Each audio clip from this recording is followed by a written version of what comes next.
नमो वित्रागाय नमो वित्रागाय नमो अरिहंताणम नमो अरिहंताणम नमो सिद्धाणम नमो सिद्धाणम नमो आयरियाणम नमो आयर्याणम नमो वज्रायाणम नमो वत्सायाणम नमो लोय सौवसाहुणम नमो लोय सवसाहुणम ऐसो पंचन मुक्कारो ऐसो पंचन मुक्कारो सौवपावपणासनो सर्वपावपणासनो मंगलाणं च सौवेसिं मंगलाणं च सर्वेषि परमं हवै मंगलम् परमं हवै मंगलम् ओम नमो भगवते वासुदेवाय ओम नमो भगवते वासुदेवाय ओम नमः शिवाय ओम नमः शिवाय जय सच्चिदानंद जय सच्चिदानंद जय सच्चिदानंद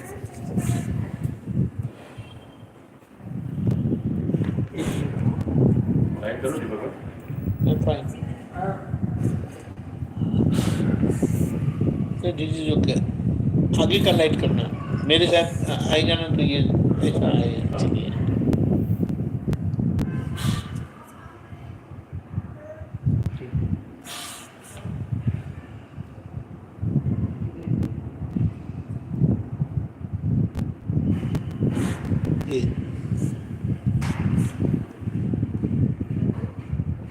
ये कुछ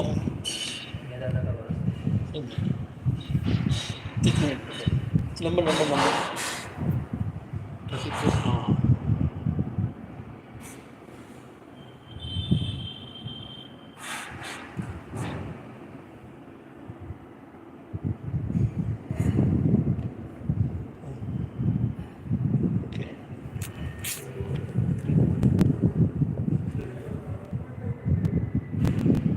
हाँ रखिएगा अपने पास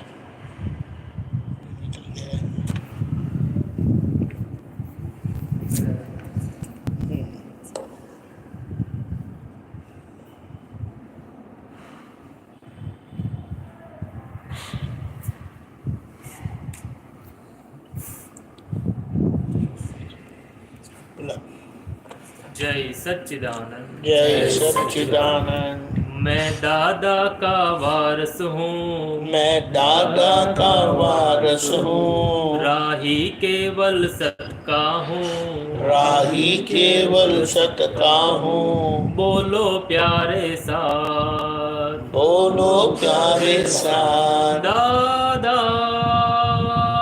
भगवान दादा भगवान अमल वरदे वरदान अम्मा वरदे वरदान मैं दादा का वारस हूँ मैं दादा का वारस हूँ राही केवल सत का हूँ राही केवल सत का हूँ बोलो प्यारे साथ बोलो प्यारे साथ दादा भगवान दादा भगवान अमर वरदे वरदान अम्मा वरदे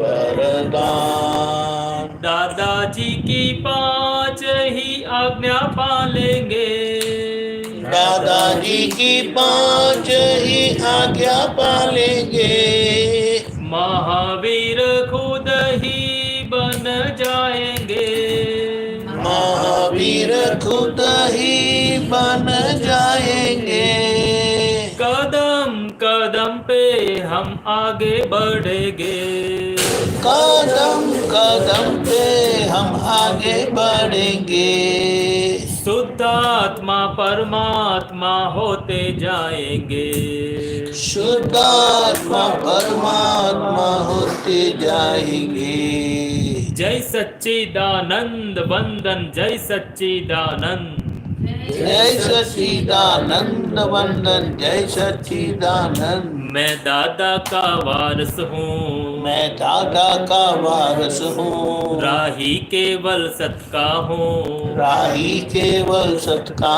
हूँ। बोलो प्यारे सा अमर वर दे वरदान, अमर दे वरदान। अकरम विक्रम अचल शिखर, अकरम विक्रम अचल शिखर, गुप्त है भगवान सबके भीतर, गुप्त है भगवन सबके भीतर। अभेदता से हम एक रहेंगे, अभेदता से हम एक रहेंगे, जहाँ नजराए शुद्धात्मा देखेंगे, जहाँ नजराए शुद्धात्मा देखेंगे। जय सच्चिदानंद वंदन, जय सच्चिदानंद, जय सच्चिदानंद वंदन, जय सच्चिदानंद। मैं दादा का वारस हूँ, मैं दादा का वारस हूँ, राही केवल सत का हूँ, राही केवल सत का हूँ। बोलो प्यारे साथ, बोलो प्यारे साथ, दादा भगवान, दादा भगवान। अमर वर दे वरदान, अमर वर दे वरदान। जिज्ञासु और मुमुक्षु की प्यास बुझेगी, जिज्ञासु और मुमुक्षु की प्यास बुझेगी, स्वपद में रहने की प्यास लगेगी, स्वपद में रहने की प्यास लगेगी, स्वयं की भजना में डूब जाएंगे, स्वयं की भजना में डूब जाएंगे, डूबे वे भीतर उजाला पाएंगे, डूबे वो भीतर उजाला पाएंगे। जय सच्चिदानंद वंदन, जय सच्चिदानंद, जय सच्चिदानंद वंदन, जय सच्चिदानंद। मैं दादा का वारस हूँ, मैं दादा का वारस हूँ, राही केवल सत का हूँ, राही केवल सत का हूँ। बोलो प्यारे साथ, बोलो प्यारे साथ, दादा भगवान, दादा भगवान। अमर वर दे वरदान, अमर वर दे वरदान। जय सच्चिदानंद, जय सच्चिदानंद। दादा का वारस होना यानी ज्ञान का वारस होना। हमें दादा का ज्ञान मिला है। जैसे हम बोले ना कि हम ये परिवार के हैं, तो परिवार हम जो भी कुछ करेंगे तो परिवार पर उसका प्रभाव पड़ेगा। उसी तरह से हमें दादा का ज्ञान मिला है जो महावीर प्रभु का ही ज्ञान है, लेकिन अक्रम मार्ग से मिला है। उसका मतलब क्या है कि त्याग किए बगैर, तप किए बगैर कृपा से आपको ये प्राप्त हो गया है। अभी हकीकत में महावीर भगवान ने घर छोड़कर जो दीक्षा ली थी, वही दीक्षा हम घर पर रहकर ली है। कोई बोलते कि हम मानते नहीं है।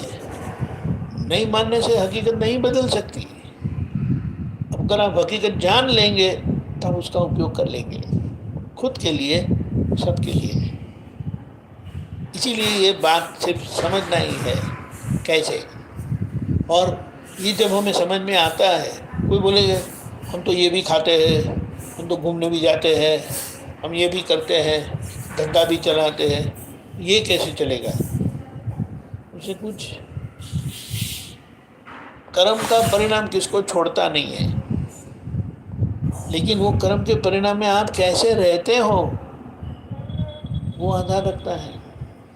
और ये जब हमें समझ में आ जाता है तो हम संसार की जिम्मेदारी भी निभाएंगे, लेकिन दादा की आज्ञा से, ताकि वो जिम्मेदारी भी अच्छे से निभा पाओगे और शेष में, आखिर में कर्म का कोई परिणाम रहेगा नहीं, यानी उस कर्म के फल का संभव से निपटारा कर लेंगे। संभव से निपटारा करने का मतलब क्या है?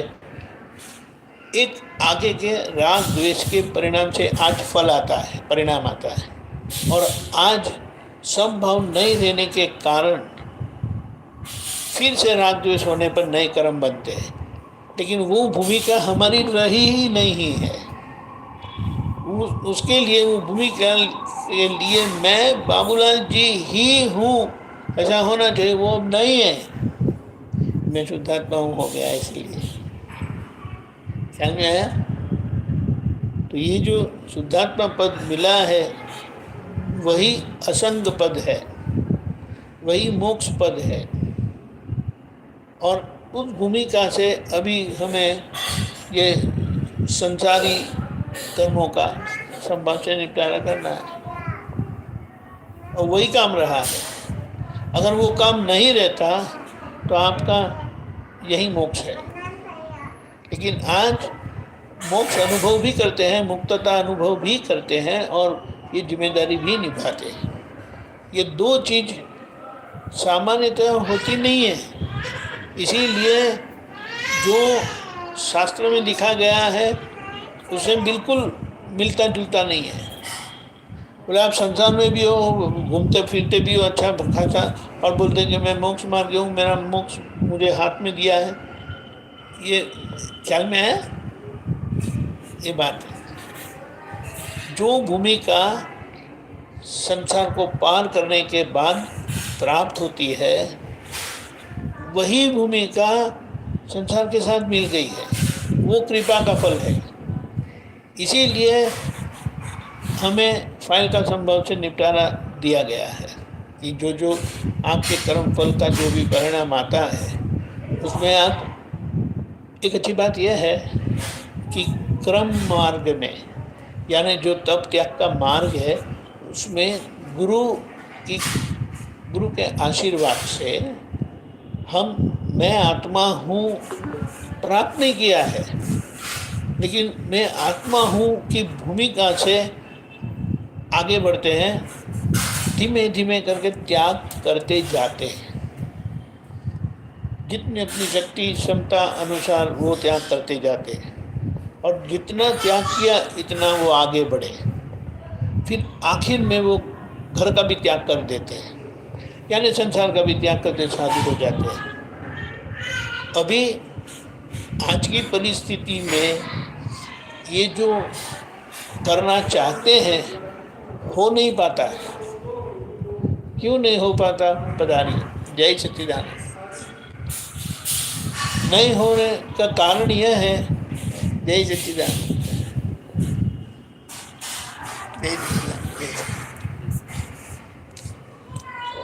कि आज जो हम सोचते हैं ना वो बोल नहीं पाते, और जो बोलते हैं वो कर नहीं पाते। इसलिए जहाँ मन वाणी काया का एक योग नहीं है, तो वहाँ क्रम मार्ग जो कर्ता भाव से त्याग करने का मार्ग है, तप करने का मार्ग है, वो फल नहीं देता है। फल देने का मतलब, या फल मिला उसका मतलब क्या है? आपके राग द्वेष संयमित होंगे, दिन भर दिन घटते जाएंगे, कम होते जाएंगे, और आर्त ध्यान यानी चिंता बंद होगी। रौद्र ध्यान, दूसरों को पीड़ाकारी ध्यान, दूसरों को दुख देना बंद होगा, या ढूंढ निकालिए। समझ में है? और हम ये महसूस करते हैं कि दादा से यह ज्ञान मिलने पर हमारे राग द्वेष मिट गए, आर्तजन रुद्रजन नहीं होता। बोलिए, जो ये परिणाम आते हैं वो पुद्गल के पहले के कर्म का परिणाम है, यानी वो उदय कर्म का फल है। और उदय कर्म के फल में आप आज्ञा में रहते हो, इसीलिए उसका संभव से निपटारा हो जाता है। कोई कहते कि नहीं, हम तो आज्ञा में नहीं रहते। आज्ञा में नहीं रहते यानी आपको जो काम करना था वो आपने नहीं किया, लेकिन कर्म बनने के लिए जो भूमिका चाहिए, मैं ही बाबूलाल जी हूँ, वो नहीं है। इसीलिए नया कर्म नहीं बनता। कुछ भी करो, नया कर्म नहीं बनता। उसके लिए मैं बाबूलाल जी ही हूँ, वो होना जरूरी है, और वो आज नहीं है। जैसे शादी होने के बाद किसी भी पंडित जी से शादी की, किसी ने भी शादी करवाई, लेकिन वो पंडित जी थे। शादी के बाद कोई बोल सकता है कि मैं कुंवारा हूँ? उनको सपने में भी आएगा नहीं कि मैं कुंवारा हूँ करके। ये सब लोग महसूस करते हैं। तो बोले एक पंडित जी के जादू से, ऐसा समझने के लिए, पंडित जी के जादू से शादी होने पर उनको कभी भी ऐसी शंका नहीं होती कि मेरी शादी हुई कि नहीं हुई। शादी हो गई, बच्चे हो गए, उनके बच्चे हो गए, बूढ़े भी होते चले, और कभी शंका नहीं हुई कि वो पंडित जी ने मेरी ढंग से शादी की थी कि नहीं की।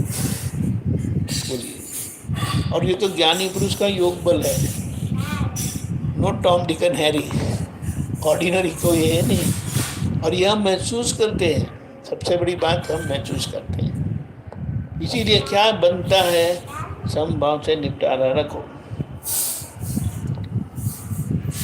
ये है बात। लेकिन जब ऐसे सत्संग का परिचय कम हो जाता है तो वो हमारे ध्यान में रहता नहीं है।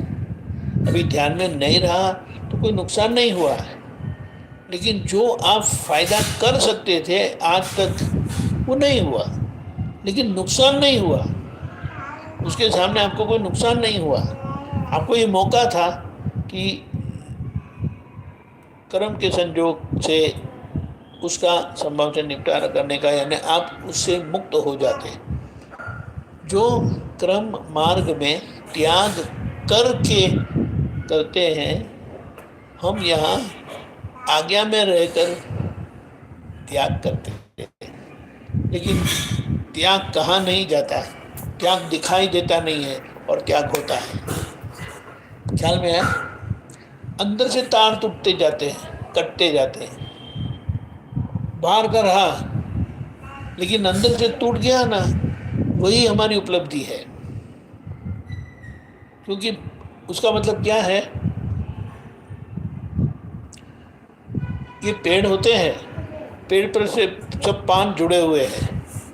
अभी आप सोचो कि अंदर का रस निकल गया है, यानी अंदर से वो सूख गया है, लेकिन बाहर क्या दिखाई देता, सब पन्ने तो है झाड़ पर, बात सही है, लेकिन अंदर से सूख गया है, वो लोगों को दिखाई नहीं देता है। क्योंकि उसको तो केवल एक हवा का झोंका ही जरूरी है, झोंका आएगा और पन्ना गिर जाएगा। ख्याल में है ये बात है। और बाहर यानी क्रम में लोग पन्ने तोड़ने की कोशिश करते हैं और अंदर से जुड़ा हुआ है। ख्याल में है? इसीलिए त्याग करने के बाद उनको त्याग रहता है, और हमारा यहाँ संभव से निपटारा करने के बाद वो फाइल याद ही नहीं आती, व्यक्ति याद ही नहीं आते। जब तक याद आते हैं तो हमें पता है कि कोई राग द्वेष बाकी है, और हम उसका प्रतिगमन करते रहते हैं, और जब मिलते हैं उसका संभव से निपटारा रखते हैं। ये बात है। ऐसा है, ये कैसी बात है, एक उदाहरण से लेते हैं। शादी हो गई तो वो हो ही गई, और किसी संयोग से ससुराल जा नहीं पाए तो उनकी शादी क्या कट हो जाती है? नहीं। और जैसे वो ससुराल गए, वो अपनी जिम्मेदारी निभाना शुरू किए, उनकी यात्रा शुरू हो गई। तब तक सब स्थगित था। ऐसे यहाँ भी आज्ञा का पालन नहीं होता है तो सब वहाँ स्थिर हो जाता है, और जैसे आप आज्ञा पालन करना शुरू करते हैं आपकी गाड़ी शुरू। ये बात है, क्योंकि ये ज्ञानी पुरुष का बीज है, ये ऐसे वैसे का बीज नहीं है कि जिसे पूरा अंदर का परिवर्तन होता है। बोले हमें तो अनुभव नहीं होता है, अनुभव नहीं होता है, लेकिन थोड़ी बात करेंगे ना फिर से वो चालू हो जाएगा और आप खुद अनुभव करेंगे तो नहीं, बात सही है। ये बात है, ये यहाँ आया ना, मैं दादा का वारस हूँ, राही केवल सत्का हूँ। लेकिन आप बोलेंगे नहीं अभी तो मुझे संसार में बहुत दिलचस्पी है। और पूछे आप कौन है? मैं शुद्धात्मा हूँ। तो ये दिलचस्पी किसको है? बाबूलाल जी को है, तो आप मुक्त हो। बाबूलाल जी को जो दिलचस्पी है उनके आगे के कर्म का फल है, जिसका हमने निपटारा कभी किया ही नहीं है, लेकिन ये ज्ञान मिल गया है और ज्ञान मिलने के बाद अब आप संभव से निपटारा कर रहे हैं। ये बात है। अमर हो गए, बता दिए, यानी हम मरने वाले नहीं।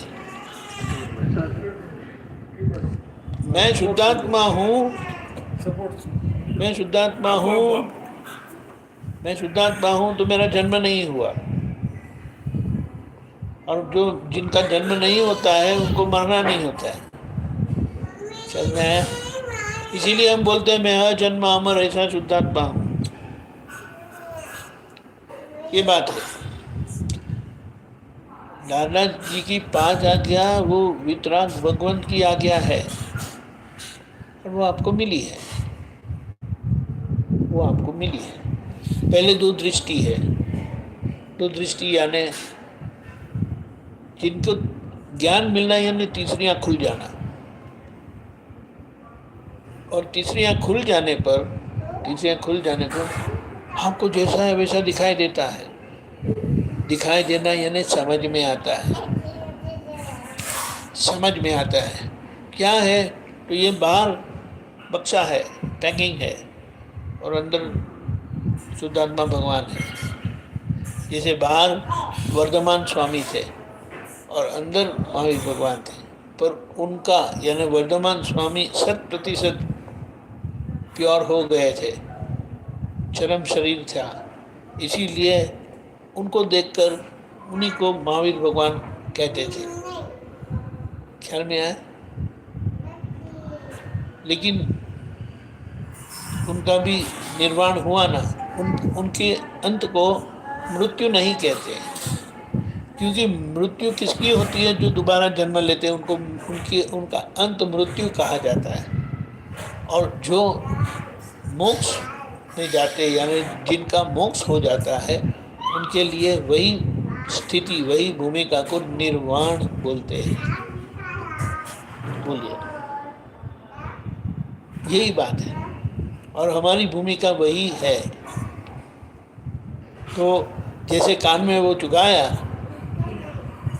तो वो वर्धमान स्वामी को किया था, महावीर भगवान को तो शरीर ही नहीं था, शरीर वाले महावीर भगवान नहीं थे, वो शरीरी थे। ऐसा मैं शरीरी शुद्धात्मा हूँ, मन वचन काया से बिल्कुल भिन्न ऐसा शुद्धात्मा हूँ। ये बात है। और ये 5 आज्ञा का मतलब क्या है? ये तीसरियाँ खुल जाने पर बाहर का पैकिंग दिखाई देता है, अंदर का भगवान। बाहर का पैकिंग टेम्पररी है, अंदर के भगवान परमानेंट है। बाहर का पैकिंग व्यवहार है, अंदर निश्चय है। बाहर का पैकिंग रिलेटिव है, अंदर का पैकिंग रियल, अंदर के भगवान शुद्धात्मा भगवान रियल है। ऐसा हमें सभी जगह पे दिखाई देता है, बोले लेकिन हम दिखते नहीं हैं। तो अभी समझ लेंगे तो दिखाई देगा, लेकिन उससे ये आँख बंद नहीं होती है। एक बार खुल गई ना तो बंद नहीं होती है। बंद हो भी नहीं सकती। जैसे हम कहते हैं ना कि शादी के बाद अब आप कुंवारे कुंवारे नहीं कहे जाते, शादीशुदा ही कहे जाते हैं। लेकिन भगवान के समय में ये दो ही दृष्टि दी जाती थी, दो ही आज्ञा।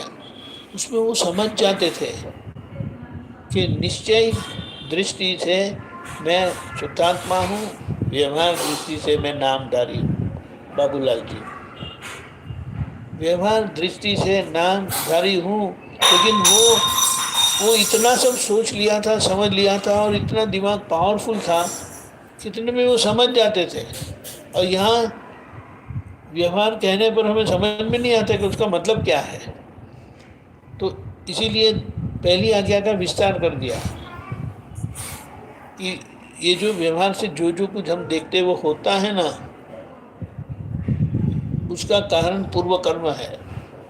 पहले अज्ञानता में यहाँ से भाव किए थे, भाव भाव वो कुदरत में गए, समष्टि में गए, और अब जो समष्टि यानी कुदरत फल देता है वो व्यवस्थित है।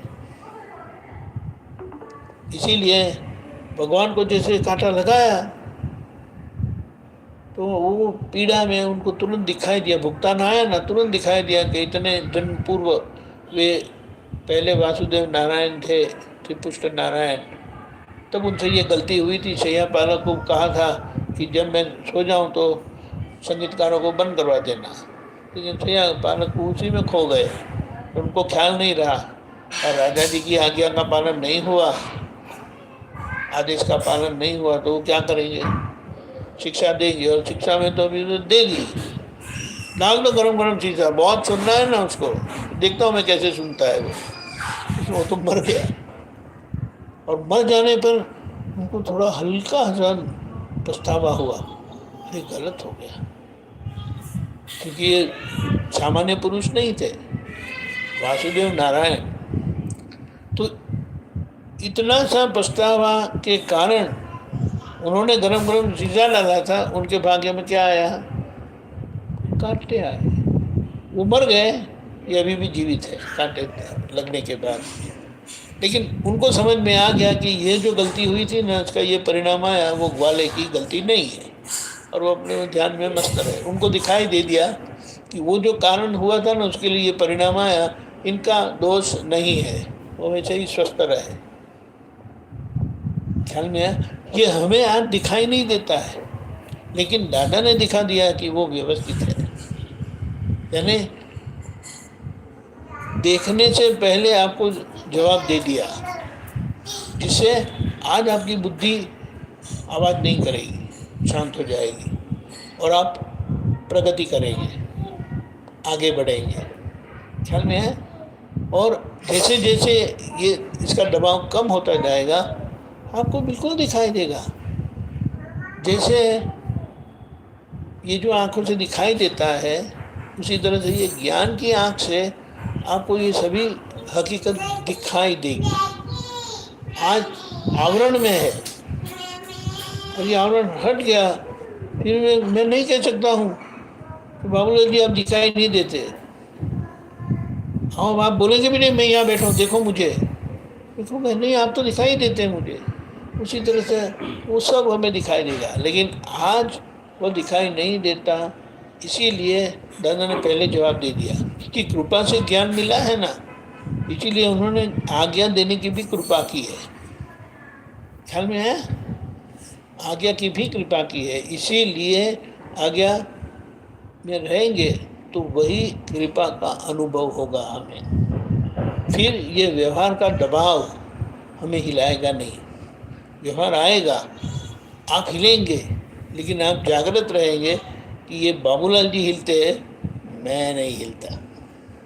क्योंकि बोलेंगे कि बाबूलाल जी क्यों हिलते हैं, वो कर्म का फल है। महावीर भगवान के कान से निकाला ना, चीख पड़ी थी, चीख पड़ी थी। तो वो महावीर भगवान की चीख थी कि वर्धमान स्वामी की, ये बात है। इसीलिए ये एक बार समझ पक्की हो जाती है ना, तो फिर देखो आप काम करते रहो, आपको दिखाई देखा समझ में आया कि बाबूलाल जी काम करते रहते हैं, मैं ना खाता हूँ ना घूमता हूँ ना कोई काम करता हूँ, ये बाबूलाल जी करते हैं, उनको वो व्यवस्थित शक्ति कराती है, मैं उनको देखता रहता हूँ कि वे क्या करते हैं। और जब जब मुझे पता चलता है कि बाबूलाल जी ने ऐसा कुछ गलत कर दिया तो मैं प्रतिक्रमण कर देता हूँ। ख्याल में आया? ऐसा है। इसीलिए तीसरी और चौथी आज्ञा के लिए ऐसा बताया कि वो समझ जाते थे, अपने जीव भाव को खींच लिया था, गुरु की कृपा से जीव भाव को खींच लिया था, इसीलिए वो उनको दुख आया तो वो उन्होंने समझ लिया ये तो उदय कर्म का दुख है, मेरा दुख नहीं है, मैं तो आत्मा हूँ, मुझे स्पर्श नहीं कर सकता। लेकिन वो इतना सोच समझ के इतना पक्का हो गया था, और उनका दिमाग भी तभी ऐसा था। आज तो हमारा दिमाग भी ऐसा इतना पावरफुल नहीं है कि एक बात कहें और उसके अंत तक की बात आपको समझ में आ जाए। यहाँ तो अंत तक की बात समझाए फिर भी बोलते कि आपने क्या कहा, और ये वो महसूस करते हैं, ऐसा नहीं हम वो महसूस भी करते हैं। एक शब्द बोलने पर पूरी किताब छप जाती थी तभी। अभी पूरी किताब भी पढ़े ना तो बोले आपने पढ़ी लेकिन इसका मतलब क्या है, ये समस्या है आज की। इसीलिए ये पहली आज्ञा का विस्तार हुआ, व्यवस्थित करता है, संभव से निपटारा करो, शुद्धात्मा के खाता में जमा करो, ताकि हमारा सारा व्यवहार शुद्धात्मा के पक्ष का होता जाता है। सिंपल। और ये समझ से जीते हैं तो हम दादा के वारस होकर जी रहे हैं। जय सच्चिदानंद। बता रहे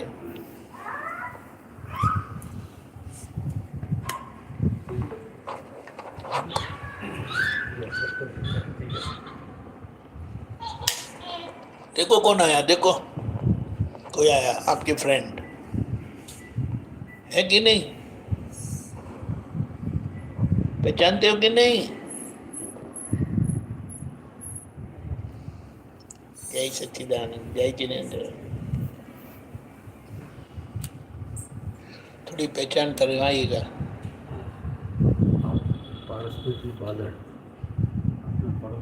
हाँ वैसे राजस्थान में पादर, हम सिवाना के हैं, हाँ, हाँ। पादर के हैं, बराबर। आधा घंटे का रास्ता है। बहुत अच्छे, बहुत अच्छे। आप उनके लगते हैं रविंद्र जी बादल। आप कनकराज जी संचित। हाँ सब अपने अपार्टमेंट में रहते हैं। अपार्टमेंट दादा भगवान का अपार्टमेंट के गाँव। बहुत अच्छे, बहुत अच्छे। श्री मंदिर भी हाँ, 10 बार आए रहेंगे। बराबर है, बराबर है। किसी प्रोग्राम में भी गए नहीं। आप जरूर ही मेरे जवाई सेकंड जवाई सेकंड। उनके आपका नाम मैं भूल गया। हाँ हाँ बराबर है। अब 20 साल पहले बेंगलोर आए थे हमारे घर पे, सही बात है। दादाजी ने उत्तम भाई के साथ। हाँ हाँ हाँ बाबूलाल जी कल बताया। बराबर है। उत्तम भाई आपके बुआ के पोते, ओ मेरी बुआ के पोते। बराबर है।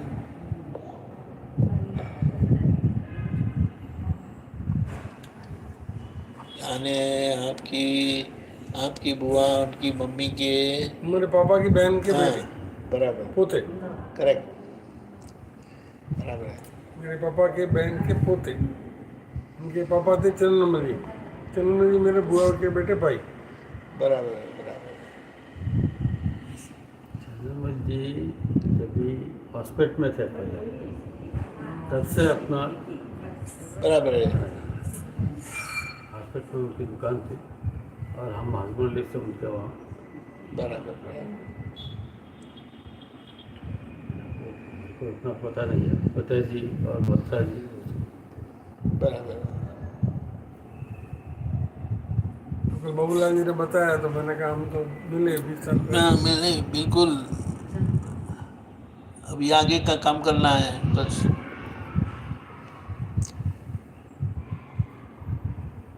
आज्ञा में कोई क्रिया नहीं रखी है। क्रिया तो वो व्यवस्थित शक्ति कराती है, आप क्या क्रिया करेंगे। इसीलिए क्या कहा, ऐसा ज्ञान मिलने के बाद केवल ज्ञान कांड रहता है, क्रिया कांड बंद हो गया। क्रिया, सारी क्रियाएं पुद्गल की क्रिया है और हमारी क्रिया केवल ज्ञान क्रिया है। देखते हैं, जानते हैं और परमानंद में रहते हैं। उसका मतलब क्या है, जो जो परिस्थितियाँ आती है उसे हम देख लेते हैं, समझ लेते हैं कि ये पुद्गल क्रिया है, ये बाबूलाल जी की क्रिया है, ये मेरी क्रिया नहीं है। मैं तो बाबूलाल जी क्या करते हैं उनको देखता हूँ। देखने का मतलब है कि मैं शुद्धात्मा हूँ और ये बाबूलाल जी के पहले के कर्म का फल है, तो उनके कोई हस्तक्षेप करता नहीं है, देखभाल करता है बस। और जैसे जैसे आप देखते जाते हैं यानी समझते जाते हैं कि बाबूलाल जी मैं नहीं हूँ, बाबूलाल जी व्यवहार है, मैं निश्चय स्वरूप शुद्धात्मा हूँ, और वो पक्का हो जाता है। क्योंकि दादा ने भेद विज्ञान देके प्रकृति और पुरुष, व्यवहार और निश्चय, शरीर और आत्मा, ये दोनों के बीच में भेद रेखा डाल दी और समझा दिया कि ये भाग बाबूलाल जी का है, बुद्धल का है, और मेरा क्षेत्र शुद्धात्मा का है।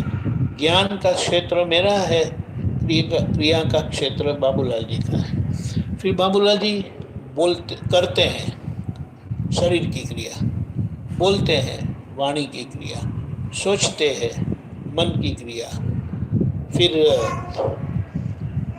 बुद्धि की क्रिया, निर्णय लेते हैं बुद्धि की क्रिया, दिखाते ऐसा होगा वैसा होगा बुद्धि की क्रिया, और फिर भटकता चित्त, एक शुद्ध चित्त वो शुद्ध आत्मा है। जो ये देखता है वो शुद्ध चित्त है, और जो दिखाता है वो शरीर का चित्त है। जैसे कि मैं आपको बोलता हूँ आपकी गाड़ी, तो आपको तुरंत एक पिक्चर आ जाता है कि हमारी गाड़ी ये कलर की हमने यहाँ रखी है। वो पार्किंग स्पेस भी आपको यहाँ से दिखाई देता है, मतलब ऐसी रखी कि ऐसी रखी वो भी आपको पता है।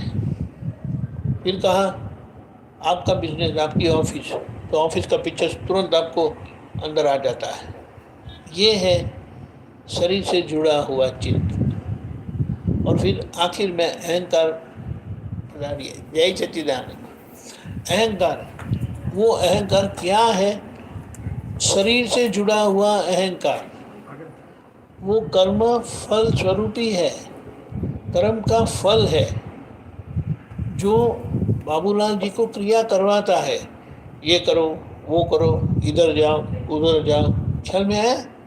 और जो जो क्रिया बाबूलाल जी करते हैं वो क्रिया के साथ जुड़ा हुआ भुगतान है। खाना खाया, अच्छा लगा या बुरा लगा, सो गए, अच्छी नींद आई, बराबर नींद नहीं आई, काम पर गए, आज धंधा हुआ नहीं हुआ, ख्याल में है? जो भी, जहाँ भी कुछ, जो भी क्रिया है उसमें जैसे वो सिक्के के दो बाजू होते हैं ना, अच्छा या बुरा, वही होता है, यानी सुख या दुख। तीसरा कुछ होता ही नहीं है। लेकिन सुख के प्रति राग हो जाता था और दुख के प्रति द्वेष होता था, क्योंकि ये जानते नहीं थे कि ये कर्म का फल है। बोलते थे, बोलना एक बात है, क्योंकि किसी का सुना हुआ हम रटते हैं, जैसे समझ में आएगा। उसका एक बहुत अच्छा उदाहरण दादा भगवान देते थे। जैसे कि सामने वाले का घर, सामने वाले आपका ही घर है ना, इनके घर में कुछ भी होता है, कुछ भी होता है, वो आपका है या उनका है? कितना भी होता है, कितना भी अच्छा होता है, कितना भी बुरा होता है, वो आपका है कि इनका है? बराबर है। उसी तरह से इतने ही हम अलग हैं बाबूलाल जी और शुद्धात्मा से। जो कुछ बाबूलाल जी में होता है, जो जो बाबूलाल जी करते हैं, वो आपका नहीं है, वो बाबूलाल जी का है। और वो पक्का समझ में आ जाता है तो आपको धीमे धीमे बाबूलाल जी की सभी गलतियां भी दिखाई देगी, क्योंकि ये गलती आज की नहीं है। अज्ञानता में जो हुई थी आज उसका परिणाम है, लेकिन वो परिणाम में आप वो गलती को मिटाते जाते हो। मिटाते मिटाते मिटाते मिटाते आप उनके भाव तक पहुंच जाओगे। कौन से भाव से यह शुरू हुआ था, और वो फिर पूरा कर्म मिट जाता है। लेकिन कर्म का मिटना यह दृष्टि के परिणाम से जो प्रतिक्रमण होता है उसी से होता है। ये बाहर के लोग भी प्रतिक्रमण करते हैं, लेकिन गलती किससे हुई? मुझसे हुई, और मैं प्रतिक्रमण करता हूँ। उससे क्या होता है? बहुत बड़ा पुण्य कमाते हैं, और वो पुण्य जब बहुत सारा इकट्ठा हो जाता है उनको ज्ञानी पुरुष मिल जाते हैं, क्योंकि वो करते करते करते करते उनको अनुभव होता है कि मेरे हाथ में क्या आया, और कुछ आगे का चाहिए, और कुछ आगे का चाहिए। तो अभी तो भगवान की आराधना करते हैं, दर्शन करते हैं, भक्ति करते हैं, लेकिन मुझे तो भगवान ही मिल जाने चाहिए। जैसे गौतम स्वामी को मिला था दृष्टि, तीसरी आंख, ज्ञान मिल जाना, और वो हो गया, काम हो गया। तो हमारा काम जीवन में देखने का मतलब हम समझते रहते हैं कि यह व्यवहार है। बोलेंगे कि ये मुझे अच्छा नहीं लगा, तो आप तुरंत जागृत हो जाएंगे, अरे मुझे अच्छा नहीं लगा, यानी किसको अच्छा नहीं लगा? नहीं नहीं नहीं, बाबूलाल जी को अच्छा नहीं लगा। यही सच्चिदानंद। अरे नहीं, बाबूलाल जी को अच्छा नहीं लगा, क्योंकि मैं शुद्धात्मा हूँ, मुझे अच्छा लगना या बुरा लगना कुछ ऐसा होता ही नहीं है। ख्याल में है? तो ये जैसे जैसे हमारी समझ पक्की होती जाती है, हम ऐसे ही सारे दिन भर रहते हैं। सारा दिन निकल जाता है, हमने कोई क्रिया नहीं की, तो क्रिया का भी बोझा नहीं होगा। इधर गए उधर गए, इनसे मिले उनसे मिले, बोले आज तो बहुत थक गए। बोले नहीं तो क्या बोलते हैं? It was a long day, ऐसा बहुत लंबा दिन था करके बोलते हैं। बिल्कुल सांस लेने का समय नहीं मिला, ऐसा करके बोलते हैं। लेकिन वो सांस लेते वो हम है ही नहीं, ये काम क्या वो मैं हूँ ही नहीं। हर बार आप देखते रहे, समझते रहे कि ये क्रिया, जय सच्चिदानंद, आइए, ये क्रिया मेरी नहीं है, ये शरीर पुद्गल की क्रिया है।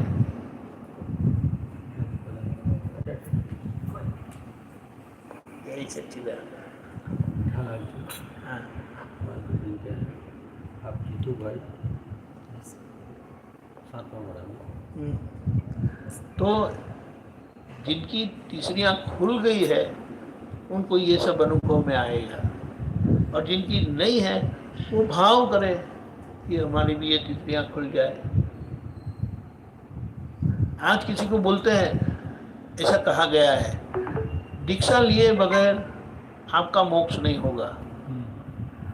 वो समय था जब घर छोड़कर दीक्षा लेनी होती थी, लेते थे, काम भी होता था, और घर से जो जाते थे उनको भी दुख नहीं होता था, और जो घर छोड़ के गए ना उनको याद भी नहीं आता था घर। यहाँ तो क्या करना पड़ता है, घर के नज़दीक चौमासा करने नहीं आते कभी, वो दूर जाके बैठते हैं। ठीक है, आपने आपका उपाय किया, लेकिन वहाँ घर पर आने पर भी आपको अंदर से नहीं होगा कि ये मेरा घर है, क्योंकि तब मन वाणी काय की एकता होने पर, त्याग करने पर वो याद ही नहीं आता है। यहाँ बाह्य त्याग होता है लेकिन मन से जुड़े हुए हैं, क्योंकि मन वाणी काय की एकता नहीं है ना, ये बहुत बड़ी समस्या। और दादा भगवान ने ये देखकर कृपा का मार्ग खोला कि कृपा से आपको दीक्षित किया जाता है, आप घर पर रहेंगे और दीक्षा के साथ अंदर से अलग रहकर बाहर के कर्म का निपटारा करते जाएंगे, राग द्वेष वगैरह। वो है राग द्वेष का परिणाम, लेकिन उसके ऊपर नए राग द्वेष नहीं होते, इसीलिए आप छूट जाते हो। लोग बोलते हैं कि आप संसार, ये और आज समझते हैं कि संसार का एक परमाणु भी मेरे में नहीं है, क्योंकि मैं शुद्धात्मा हूँ। ये बात है। ये भूमिका से अब आप कुछ प्रश्न पूछे तो हम थोड़ा, वरना तो मैं ऐसे बोलता ही जाऊंगा, क्योंकि आपने बहुत कुछ सुना है। कुछ लोगों ने तो ये ज्ञान का लाभ भी मिला है, तो उसके पीछे अगर कोई कुछ बात समझ में नहीं आई, पूछ सकते हैं। पूछने का मौका कहीं मिलता नहीं है, और ऐसा नहीं है कि हम कुछ जान के बैठे हैं। हमें तो ये हमारे लिए उत्तम स्वाध्याय होता है। उसका एक उदाहरण भी देता हूँ। जो ये मार्ग पे चलते हैं ना, वो अपने लिए ही चलते हैं, अपनी प्रगति करते रहते हैं, अपना पुरुषार्थ करते रहते हैं, और जैसे जैसे वो आगे बढ़ते जाते हैं ना, लोगों को उनका लाभ मिलता जाता है।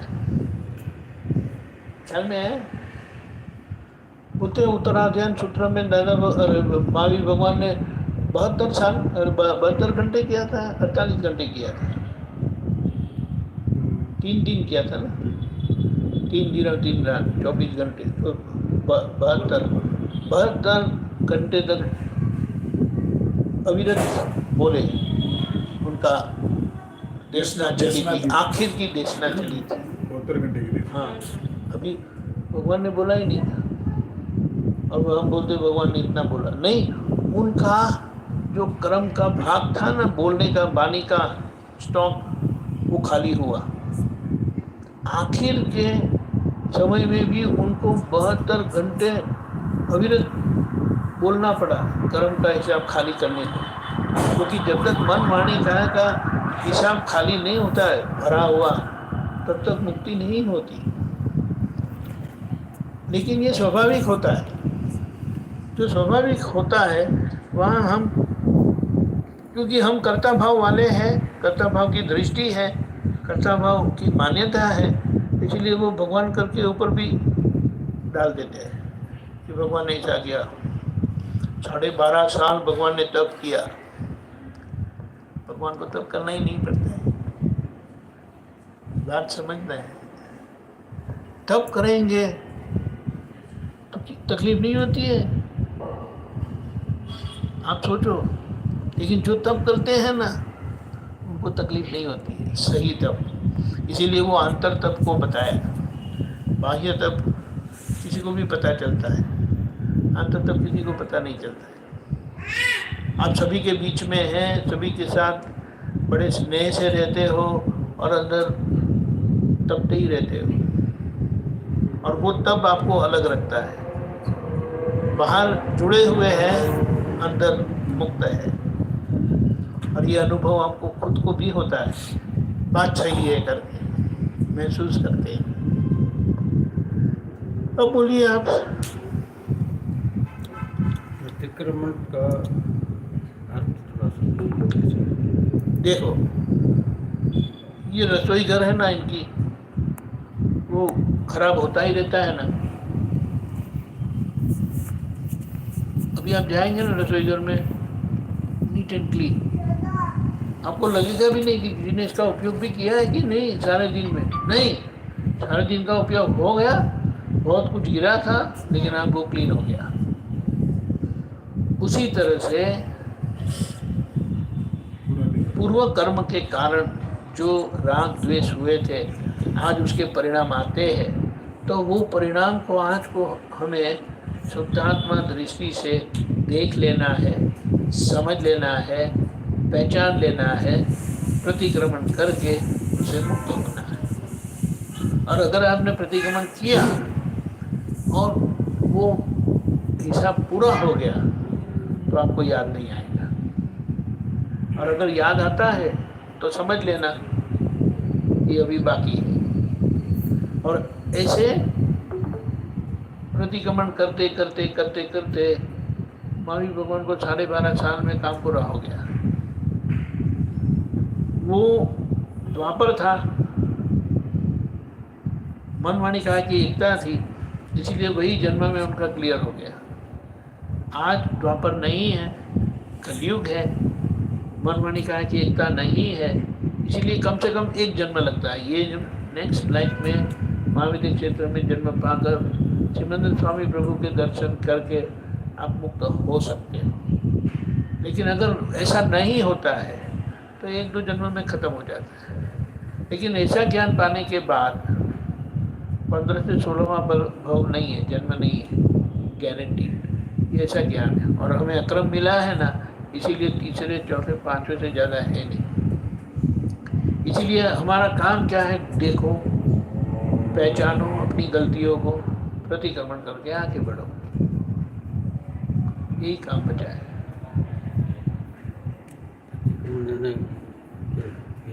विधिपूर्वक प्रतिक्रमण है या देखो क्या होता है, आइए, जय सच्चिदानंद। हाथ में धूल लगी, कैसे साफ करोगे?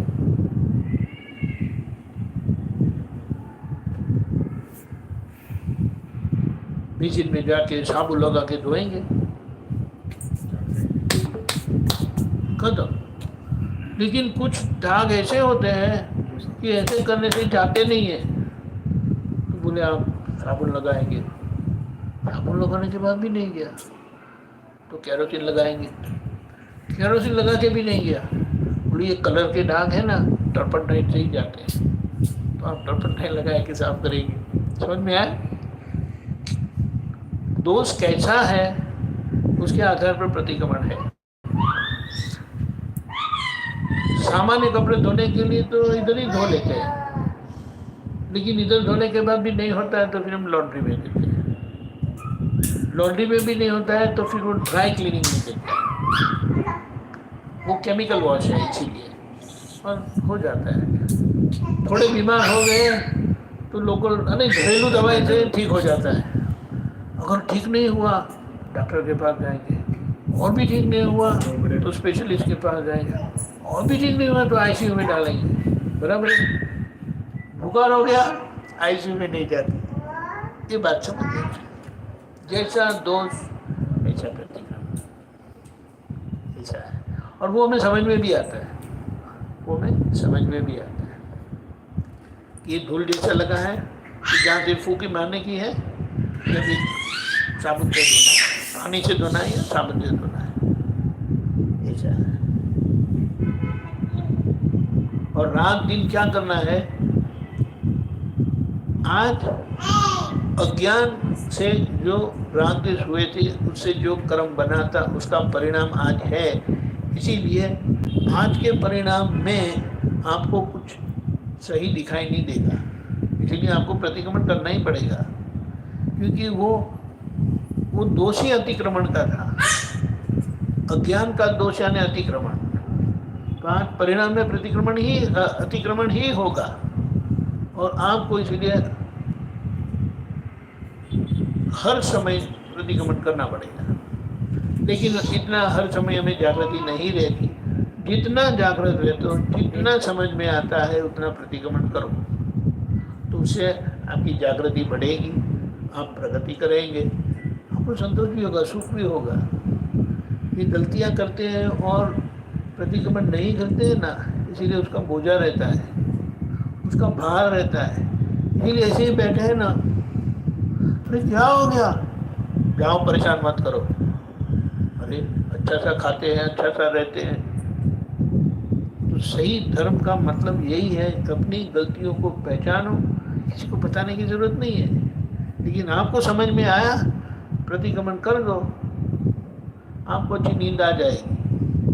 लेकिन जैसे रसोई साफ नहीं किया है तो आप आराम से सो पाएंगे? वो बाई नहीं आई, चलो मैं थोड़ा करके तो सो ही जाती हूँ, नहीं तो अंदर से जी घबराएगा, ये गलत है, गलत है। 10 मिनट में ऐसा ऐसा फटाफट भी कर लेंगे आप, ऐसा है। ये धीमे धीमे हमारी ये जागृति बढ़ती जाती है। और सत्संग का हेतु यही है कि जैसे हम काम करते हैं, बिजनेस करते हैं, तो बिजनेस के रिलेटेड कोई सेमिनार होता है या कुछ ऐसा प्रोग्राम तो हम अटेंड करते हैं, तो उसकी जानकारी हमारी बढ़ेगी, लोगों को मिलेंगे, हमारा बिजनेस बढ़ेगा। उसी तरह से सत्संग का भी काम यही है कि ये जो ज्ञान मिला है उसकी समझ हमें बढ़ेगी। जहाँ जहाँ हम कुछ भूल करते हैं या रह जाता है तो वो हम भूल में से बाहर आ जाएंगे, तो हमारा जीवन ज्ञान के बाद का जो परफेक्शन वाला है वो होता जाता है। ये बात है। और बोलिए। देखो आप लोग बहुत कुछ जानते हो, बहुत कुछ सुना है। नहीं जानते हो इंफॉर्मेशन, तो उसके पीछे की समझ मिलेगी ना, दादा की समझ से बहुत मजा आएगा।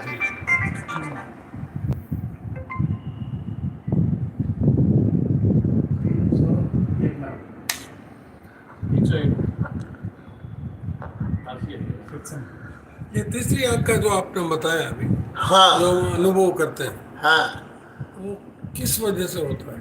हमारा पुण्य से, हमारे पाप से, या हमारे कर्मों का फल, या हमारी जो वर्किंग करने का जो सिस्टम है, तो राग देश का मोह त्यागने से, या हमारा कुछ उसमें लोभ या प्रतिशोध, क्या है सबसे महसूस करते हैं? आपने ये जो सब कुछ बताया है ना, वो कर्म का परिणाम है।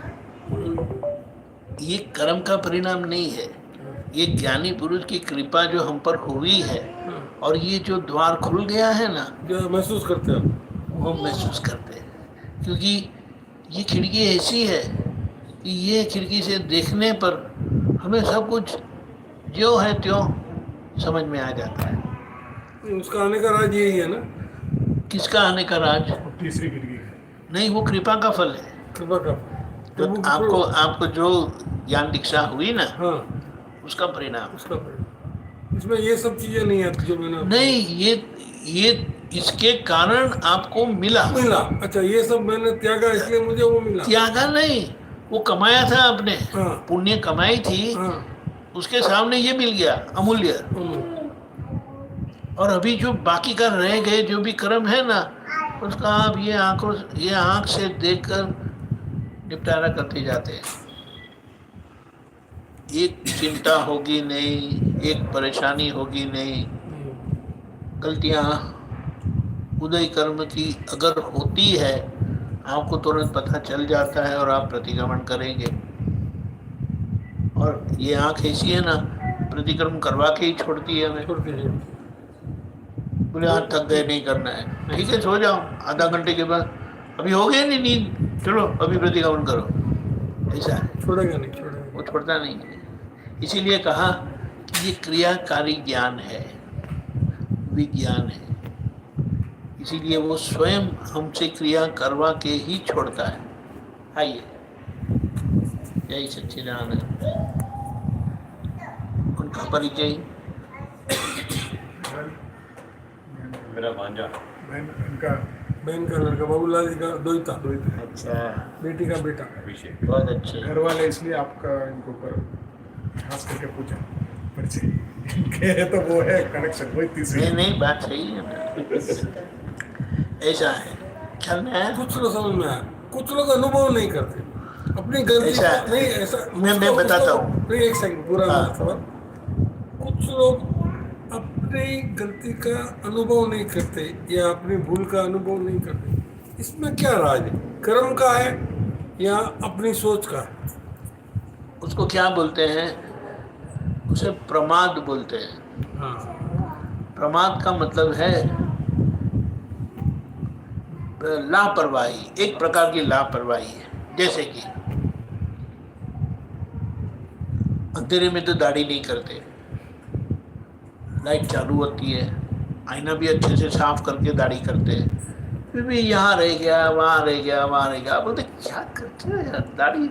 अभी आप बोलो, आईने ने दिखाया था कि नहीं? दिख रहा था। आईने ने दिखाया, किसने नहीं देखा? नहीं। आपने नहीं देखा तो आईने की गलती है। हमारी तो ये हमारी लापरवाही है कि आईना दिखाता है फिर भी हम लापरवाही से उसको देखते नहीं। चलेगा अभी, छोड़ो ना, फटाफट काम करो। फिर जब लोग बोलते ना यहाँ दाढ़ी करके आए हैं, क्या है उसमें, अरे देखो ये सब इधर है इधर है, ये क्या किया आपने। फिर वो लोग ऐसा बोलते हैं, टोकते हैं। दूसरी बार जब दाढ़ी करते हैं तो ध्यान से करते हैं। ऐसा है।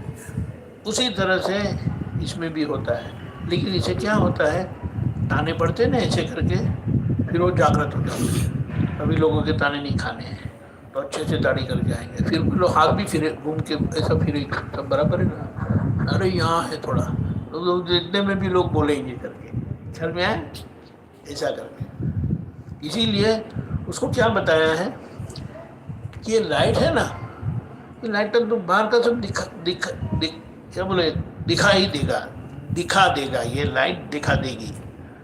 लेकिन ये नीचे है वो ये लाइट कैसे दिखाएगी। बोले आपको अंदर जाना पड़ेगा, अंदर जाके देख लो, अंदर से साफ करो। ये काम हमारा है। अभी बाहर से तो बहुत कुछ दिखाई देता है, लेकिन अंदर का जो है, मन में जो पड़ा है, पानी में जो पड़ा, अंदर पानी चलती रहती है, वो फिर चित्त भटकता रहता है। वो भीतर का अहंकार, भीतर का अहंकार, वो धीमे धीमे, हाँ भीतर का भीतर का अहंकार जो क्या करवाता है पता है, मुझे बिल्कुल अच्छा नहीं लगा और हमें पता भी नहीं चलता है, लेकिन मुंह बिगड़ जाता है। बोले क्या हुआ, अरे कुछ नहीं हुआ, सब ठीक है। अरे सब ठीक है तो मुंह क्यों बिगड़ा, क्योंकि अंदर से ये चला ना, वो हमें पता भी नहीं चलता है। और अगर कोई ऐसा सोचो कि कोई हमारा 24 घंटे वीडियो खींच रहे हैं, आप ही अपना वीडियो देखेंगे ना तो आपको भी पता चलेगा, अरे क्या क्या कैसे कैसे चेहरे होते हैं हमारे। हमें तो ऐसा लगता है कि सब ठीक ही है, क्योंकि आईने में देखते तो सब ठीक ही देखते हैं, लेकिन जब संजोग आता है ना, वो ऐसे नहीं आता है, अंदर कुछ होता है तभी चेहरे पर हाव भाव आएंगे। और अंदर ठीक हो गया, यानी सूक्ष्म में आपने ठीक कर लिया तो बाहर ऐसे ही होगा। इसीलिए कुछ जगह ऐसा मोमेंट होता है लाइफ में, कुछ जगह लाइफ में ऐसा मोमेंट होता है, हम उसको एक्ट नहीं कर पाते। 1-2 घंटे के बाद वो एक्ट होता है, 4 घंटे के बाद एक्ट होता है, 8 दिन के बाद एक्ट होता है। वो ऐसा क्यों? उसका मतलब ये है, ये कर्म का धक्का है। जैसे आपने किसी ने धक्का मार दिया, वो रोल होके कितने टाइम के बाद आप स्वस्थ होते हैं, लेकिन कुछ धक्के ऐसे होते, धक्का मारना ठीक हो जाते हैं, समझ में आया। तो वो एक कर्म का आवरण है और उसका दबाव है, भुगतान का दबाव है, कि जिसके कारण आपको कुछ सूझबूझ होता नहीं है। जब उसका दबाव कम होता है ना, तब जागृत हो जाता है, क्या कहाँ आ गए हम, ये क्या गलती हो गई, और आप उसको सुधार लेंगे, आप उसको सुधार लेंगे। और आप देखेंगे तब 2 घंटे के बाद, 4 घंटे के बाद, 2 महीने के बाद, 4 महीने के बाद आपने प्रतिक्रमण किया ना, अब वो समय कम होता जाएगा। जैसे प्रतिक्रमण करते जाएंगे वो समय कम होता जाएगा, और फिर ऐसा समय आएगा कि यहाँ गलती हो गई, आपको तुरंत पता चल जाती है, आपका तुरंत प्रतिक्रमण 99% तुरंत होता है, कुछ जगह एक्ट नहीं होता। वो ऐसा है, जजमेंट देने के लिए उसका दबाव ऐसा है, रुकावट हो जाता है, रुकावट ऐसा है, होता है ना, होता है। लेकिन वो भी धीमे धीमे वो समय कम वो होगा। तो ठीक है। उसको बार बार उसको फिर अपने ऊपर सोचते हैं, उसका मंथन करते हैं, तो वो रिएक्ट करता है। होना ही पड़ेगा, क्योंकि आपको स्वस्थ नहीं रखेगा, नहीं रखेगा। ऐसा है। प्रतिक्रमण बोले तो जो हमारे जैन प्रतिक्रमण, आप कैसा भी प्रतिक्रमण करो, नहीं मतलब लेकिन समझना क्या, सबको नहीं आता है नहीं प्रतिक्रमण, वो आने की बात नहीं है, शब्द से प्रतिक्रमण नहीं है, मेरे दिल से जो भाव होता है ना, वो प्रतिक्रमण। मैंने प्रतिक्रमण कर लिया पूरा 2 घंटे 3 घंटे जो भी किया, कितनी गलतियां दिखाई दी, वो सोचना पड़ेगा।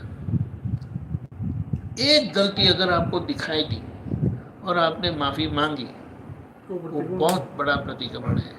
आपने किया वो गलत है ऐसा नहीं है, लेकिन हम उस प्रतिक्रमण से वाकिफ हैं। लेकिन अभी रियल प्रतिक्रमण यानी दोष देखो, दोष का दिल से पछतावा करो और क्षमा मांगो, और फिर दोबारा मैं नहीं करूँगा ऐसा निश्चय करो। तो उससे क्या होता है पता है?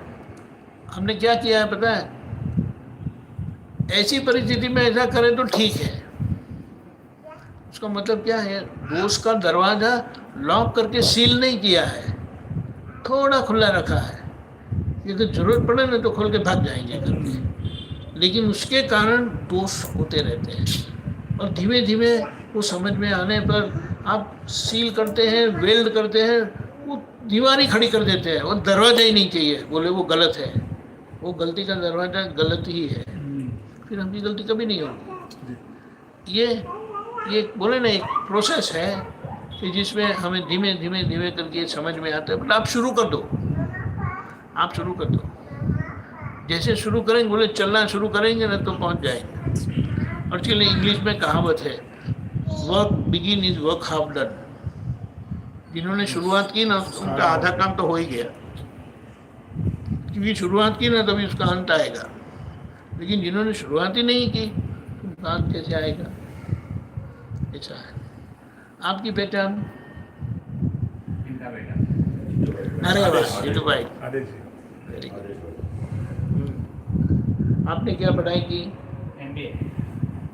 Very good.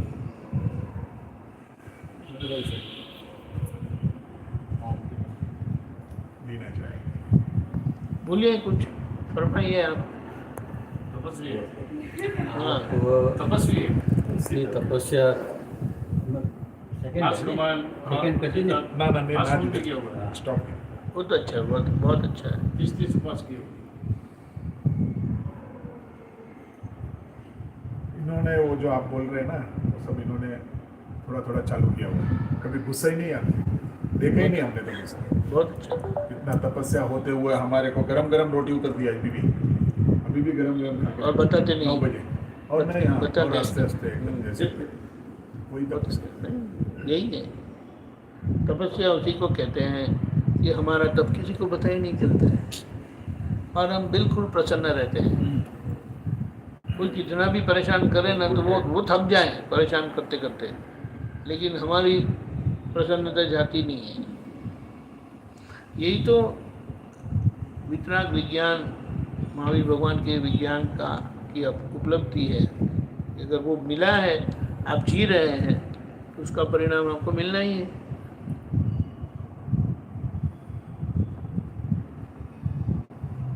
माता जी बोलिए।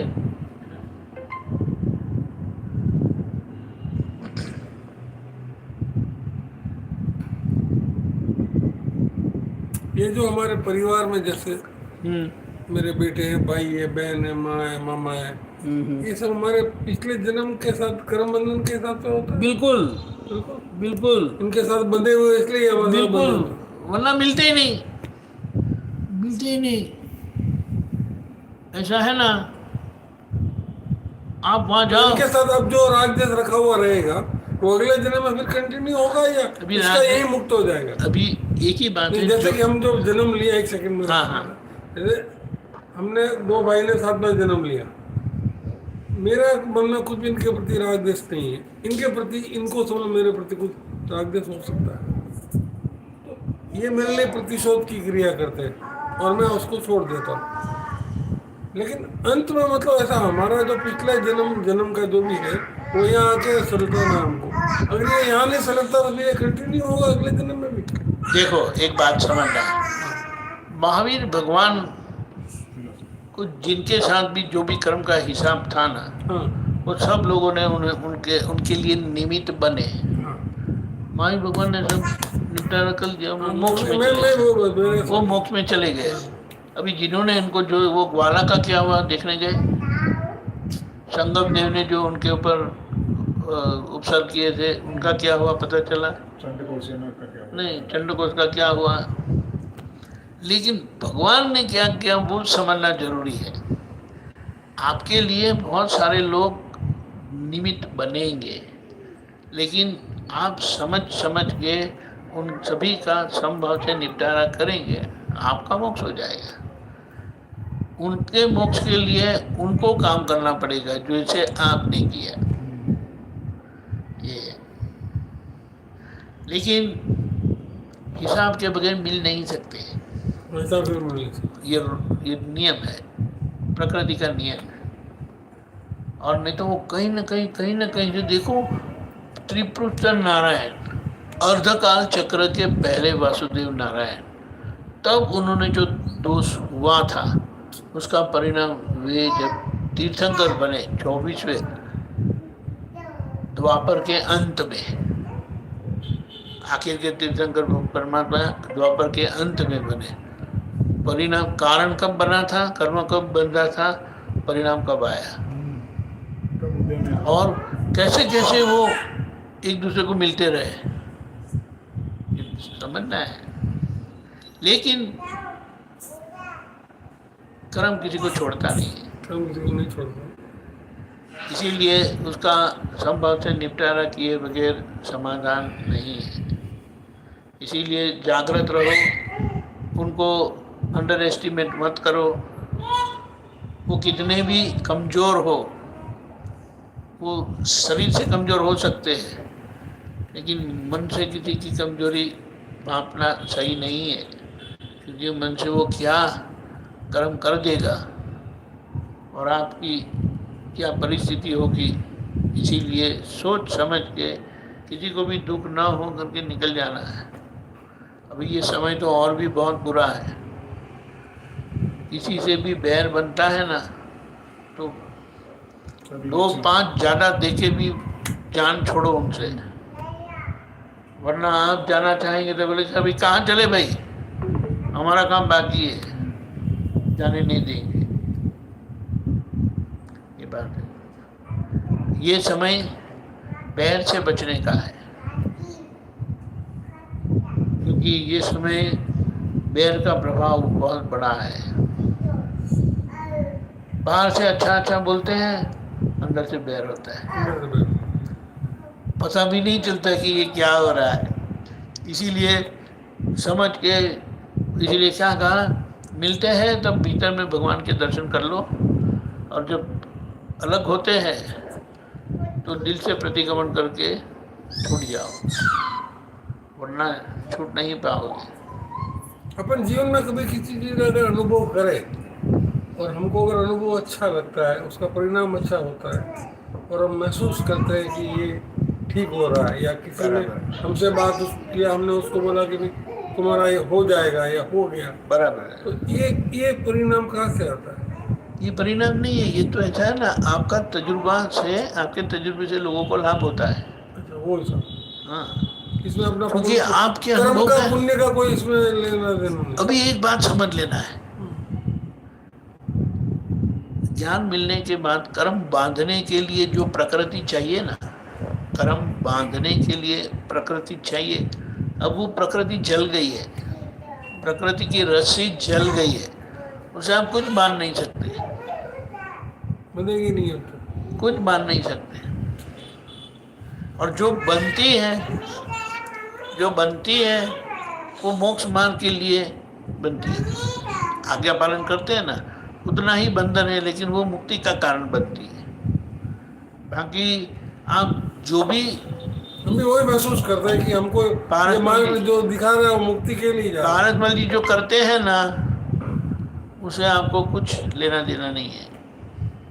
वो पुण्य के हिसाब से सामने वाले को अच्छा करेंगे, पाप के हिसाब से कोई उनके साथ बुरा करेंगे तो वो उनका प्रतिक्रमण करेंगे। ऐसा भी होगा तो आप उसका गर्व नहीं करेंगे, आप बोलेंगे उनका कर्म था, उनका पुण्य था, और मैं उनको मिला और मैंने 2 बात की, उनके काम में आई। आपको अपना निमित्त भाव समझ में आएगा। जो हमने भावना की है ना, भारतमल जी ने, आपने जो भावना की है कि लोगों का काम हो, लोगों का कल्याण हो, इसीलिए आपको इससे संजोग भी मिल जाते हैं, पूछने वाले भी मिल जाते हैं। अरे ये ऐसा हो गया, मैं क्या करूं? क्यों ऐसा? ऐसा है, डॉक्टर के पास कौन आएगा? जो मरीज है वही आएंगे ना, दूसरे नहीं आते। डॉक्टर की भावना है कि मुझे लोगों की तकलीफ दूर करनी है, तो जिनको तकलीफ होगी ना वो कुदरत उनको इनके पास भेज देता है और उनका काम हो जाता है। उनको ऐसे डॉक्टर भी मिल जाते हैं, वरना डॉक्टर पड़ोस में ही रहते हैं, दवाई पड़ोस में ही है। आप सारी क्या बोले और सारे उनको भी ऐसे मिल गांव, जाता है। हाँ सारे गांव को ढूंढ लेते हैं, बरसों चले जाते हैं, वो बाजू वाले एक गोली देते, आपका काम हो जाता है। जैसे कि अपन किसी का ये, तो हमको भी किसी की हेल्प चाहिए, हमको भी कोई कहीं मदद चाहिए, मिल ही वो ऐसे ही जाएगी। मिल जाती है। ऐसे ही मिल जाती है, मिल जाती इसीलिए है ना? इसीलिए कहा है ना, हाँ। आप दूसरों का काम करते रहो, राम आपका घर भरेगा। हकीकत भगवान नहीं हाँ, करते, बिल्कुल सही बात, लेकिन बिल्कुल सत्य बात। यहाँ से हमने दिया ना, हम तो उसका अनुभव करते हैं, वही आपसे सवाल करें। बिल्कुल जो अनुभव कर रहे हैं उसी के ऊपर सवाल करें। इसी- काम करते रहते हैं, हमारा काम करते रहते हैं। नहीं बराबर है। कभी कुछ शरीर ये हुआ तो दवाई देते रहते हैं। इसीलिए क्या कहा देखिए महावीर, कर दरिया में डर। हाँ देखिए कि दरिया में नहीं है, नहीं मतलब वही देखिए कि दरिया में नहीं है भाई हमारा। महावीर भगवान ने क्या कहा, इसीलिए एक मार्गदर्शन किया है। अगर 100 कमाते हो ना दरिया में तो आपकी शक्ति अनुसार 10, 15, 20, 25 लोगों के काम में ऐसा करो। आपने इन्वेस्ट किया 15 रुपया, आपको 15,000 मिलेगा। जैसा जैसा भाव, आपका भाव बहुत है लेकिन आपके पास द्रव्य 15 का ही है, लेकिन आपके भाव से वो जो बुनकर आता है ना वो 5 लाख जैसा आ जाता है, 15 लाख आ जाता है। आपको पता नहीं चलता अरे ये क्या का बात है, लेकिन यहाँ से जाए बगैर कुछ आता नहीं है। और एक और बात समझना है, जो मोक्ष में जाते हैं वो कभी दीन नहीं होते, कभी परेशान नहीं होते हैं, क्योंकि मोक्ष मार्ग में चलते चलते आपकी व्यवहार शुद्धि होती है, व्यवहार शुद्ध होता जाता है, व्यवहार आदर्श होता जाता है। इसीलिए आपके जीवन में तकलीफ कम होती जाएगी, परेशानियां कम होती जाएगी और आखिर में आपका मोक्ष होता है। इसीलिए व्यवहार का भी उत्कर्ष होता है और मोक्ष होता है। कंगाल कभी मोक्ष में नहीं जाते हैं, उनका जो कंगालपन है ना वो कर्म का फल है, दोष किया है ना उसका। अब वो दोष में से ये सब मार्ग मिल जाता है तो दोष में से निकल आएंगे, वो उसमें से निकल आएंगे, उनको तकलीफ अच्छी हो जाएगी।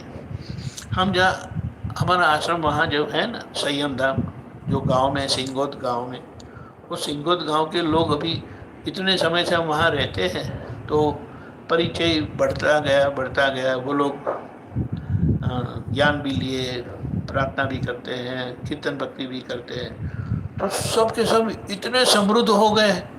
तो बोलते वो लोग क्या बोलते हैं, समृद्ध होना है ना तो दादा के पास जाओ। अब ऐसा बोलते हैं और ऐसा ही हुआ है। सब है आराम करते हैं। अभी वैसे सब खेती ही करते हैं, लेकिन इतना मिल गया वो कैसे संतोष से भी हमारे भाव पॉजिटिव होते हैं ना। जितना यहाँ से बाहर गलत बंद होता है जाना, तो बाहर से तो अच्छा आना ही चाहता है। और ये जब भाव हमारा जो होता है किसी को भी दुख ना हो तो क्या हम सोचे नहीं ऐसा फल देता है वो, ऐसा है। इसीलिए कहा है सभी जगह पे गलत मत करो, लेकिन जब पाप का परिणाम होता है ना तो सब अंधेरा छा जाता है और इसीलिए गलत हो जाता है। लेकिन फिर भी आप जागृत हो तो उसे प्रतिक्रमण करके जोड़ डालो। जागृत रखो। इसीलिए प्रतिक्रमण ही उपाय है। उपास करना है, तपस्या करना है, उसके पीछे का आशय यह है कि आपकी जागृति बढ़ेगी और बढ़ी हुई जागृति से आप अपनी गलतियों को ढूंढ कर प्रतिक्रमण कर दो। तप का आशय तपस्या करने का नहीं है, तप का आशय हमारी गलतियों को देखकर तप से जागृति बढ़ेगी। आप सो नहीं पाएंगे, खाना नहीं खाया तो सो नहीं पाएंगे, तो क्या करेंगे जाकर? आप क्या करते हो वो देखेंगे, ये क्या करते हो वो देखेंगे। वो मेरा धंधा नहीं है, वो उनको करने दो। मुझे तो मेरे से क्या गलतियां होती है, आज तक क्या हुई है, वो देख देख कर उसका प्रतिक्रमण करो, और स्वाभाविक है आप अपनी जिम्मेदारी अच्छे से निभा दोगे। जहाँ पर हम कहीं ना कहीं छटकने की, भागने की कोशिश की थी आज तक, वो नहीं करते, इसीलिए उसका परिणाम भी हमें मिल जाता है। गलती से बचो, गलती से डरो, गलत करने से डरो। कौन देखने वाला है, किसने देखा है? अरे जब बीतती है तो नानी याद आ जाती है, ऐसा बोलते हैं ना। इतनी उसको क्या असहाय महसूस करते हैं ना, निसहाय के क्या बोलते हैं, हाँ, हेल्पलेसनेस। helpless। फिर जाके भगवान के दरवाजे खड़खड़ाते हैं, उसका क्या मतलब बनता है? फिर भी वो रास्ता है, करके भी वो बाहर आ सकते हैं। लेकिन ऐसे श्रीमद् राजचंद्र जी ने ऐसा बताया, लोगों ने मुक्ति के मार्ग से इतनी गलत दिशा पकड़ ली है, उल्टा किया है। उन्होंने कहा कि अगर ये मोक्ष मार्ग है ना, तो बोले इस तरफ उनका मुख होने के लिए, इस तरफ उनका मुख होने के लिए कितने जन्म जाएंगे। मुख होने की बात है, प्राप्त होने की बात तो और भी आगे की है। मुख इस तरफ होने के लिए भी बोले कितने जन्म जाएंगे। इसीलिए हमें प्राप्त हुआ है तो इधर उधर देखने की जरूरत नहीं है, सीधा देख के चले जाओ। इधर उधर देखा था इसीलिए तो फंसे। ऐसा है। बोलिए जीतू भाई। हाँ बोलिए। प्रतिक्रमण आप जो कह रहे हो ना, हाँ हाँ, तो वो तो हमारे में तो क्रिया में होता है। प्रतिक्रमण आवश्यक क्रिया है वो। बात सही है। और मुझे ऐसा लग रहा है कि वो आलोचना है। आप जो भी करें, धीमे धीमे वो करते करते आपको आपकी गलतियां दिखाई देनी चाहिए कि मुझसे ये गलती हुई थी। एक उदाहरण लेता हूँ, अगर मेरे से आपको कोई गलती हुई हो, अगर, यानी वहाँ पर भी मैं अपनी शंका रखता और हूँ may not be। कि यानी कि मैंने तो गलती नहीं की है, लेकिन अगर आपको ऐसा लगा हो ना तो मैं माफ़ी चाहती हूँ। ख्याल में आया कि कितना जोखिम वाली बात है। हमने गलती की है, इसीलिए तो ये भाव होता है, वरना प्रतिक्रमण करने की क्या ज़रूरत है। ख्याल में आया? प्रतिक्रमण तो आवश्यक क्रिया है। ऐसा हमारे बात सही है, वो सूत्र करेंगे, लेकिन मुझे मेरी गलती दिखाई देनी पड़े, दिखाई दे तो मेरे से वो प्रतिक्रमण होगा। कैसे की? अगर मैं बहुत स्थूल एग्जाम्पल देता हूँ, उदाहरण देता हूँ। अगर मैंने किसी को चाटा मारा हो तो मैं माफ़ी चाहता हूँ, लेकिन मैंने किसी को चाटा मारा मुझे याद नहीं आया। लेकिन अगर मुझे ऐसा याद आया कि अरे मैंने उस दिन संदीप आनंद जी को 2 चांटे मार दिए थे, तो अब मेरी बात बनेगी, मुझे वो दोष भी ख्याल में आएगा, मैं उनको याद करके प्रतिक्रमण भी करूँगा, तो ये काम हो गया। माफी मांगो। लेकिन वो माफी आलोचना मांगो। है। हम लोग एक साल में जो रहता है ना, जो पाप करते हैं हम लोग, तो वो आचार्य हमारे सबके पास लिख के देते हैं, तो उसके ऊपर सब हो गया। वो आलोचना, वो जब माफी बात मांगो। सही है, बात सही है। आलोचना करने के बाद, आलोचना करने के बाद, आलोचना करने के बाद की उसका मतलब क्या है? रसोई घर में जो खराब हुआ था ना, आपने देख के निरीक्षण करके समझ लिया कि हाँ भाई मेरे रसोई घर इतना खराब है, वहाँ काम हो गया। नहीं, अभी आलोचना के बाद पीछे उसके शुद्धिकरण यानी प्रतिक्रमण करना जरूरी है, और प्रतिक्रमण करने के बाद प्रत्याख्यान भी करना जरूरी है कि दोबारा ये गलती नहीं करूँगा मैं, तो मुझसे वो दोबारा ये गलती होगी भी नहीं। धीमे धीमे करके वो बंद हो जाएगी। एक बार आलोचना ले लेते तो फिर वो वापस गलती नहीं दोहराएंगे। आलोचना करने के आलोचना करेंगे ना तो आपको आगे का कदम प्रतिक्रमण करने की भावना आएगी ही आएगी, क्योंकि आपको पता चल गया कि ये मुझसे गलती हुई थी, तो मैं कैसे बैठे रहूं। नहीं, वही आलोचना का मतलब क्या है, गुरु महाराज के पास जाके लिखाते हैं कि मैंने ये गलती की है। हाँ, यानी तो फिर किसी उसके लिए स्वीकार करना। हाँ, स्वीकार करना, उसको हम हाँ, आलोचना हाँ, बोलते हैं। वो तो फिर वो वापस उसके लिए ये लिखते हैं कि ये करो वो करो, वो जो भी बताएं वो तो करेंगे, बताएंगे वो करेंगे। वो करेंगे, तो लेकिन इधर आपका प्रतिक्रमण का सही मतलब एक था। माफी मांगना भी है। नहीं, सही अंदर आत्मा से माफी मांगना, सही प्रायश्चित, प्रायश्चित, हमारा प्रायश्चित। दिल से जो भाव होता है ना कि ये मैं नहीं करूँगा, कुछ भी हो मुझे नहीं करना है। हे महावीर भगवान, हे कृष्ण भगवान, हे राम भगवान, हे महावीर भगवान, हे दादा भगवान, मुझे शक्ति दो। और एक जुनून अंदर से होता है नहीं करने का, आ जाता है। और उससे क्या होता है, हम इतने सतर्क रहते हैं कि कभी कुछ होता नहीं है। होने से पहले आपको वो परिस्थिति बांध लेंगे और आपसे वो होगा नहीं, क्योंकि आपने इतनी अंदर से तैयारी कर ली है बहुत स्ट्रांगली। उसको क्या बोलेंगे, इसके कारण आप कोई कसर बाकी रखेंगे नहीं। उसको क्या बोलेंगे, कोई कॉम्प्रोमाइज़ करेंगे नहीं, कोई कॉम्प्रोमाइज़ करेंगे नहीं। और हम जिन्होंने ऐसा सोचा नहीं है वो ऐसे ऐसे कॉम्प्रोमाइज़ कर लेते हैं, फिर गलती हो जाती है, मार खाते हैं, फिर भी आंखें नहीं खुलती, क्योंकि ये गलती का एक प्रकार का आवरण आ जाता है जिसे उनको समझ में ही नहीं आता है। लेकिन ऐसे प्रतिक्रमण करते करते करते करते एक जागृति बढ़ती है और ये निश्चय होता है।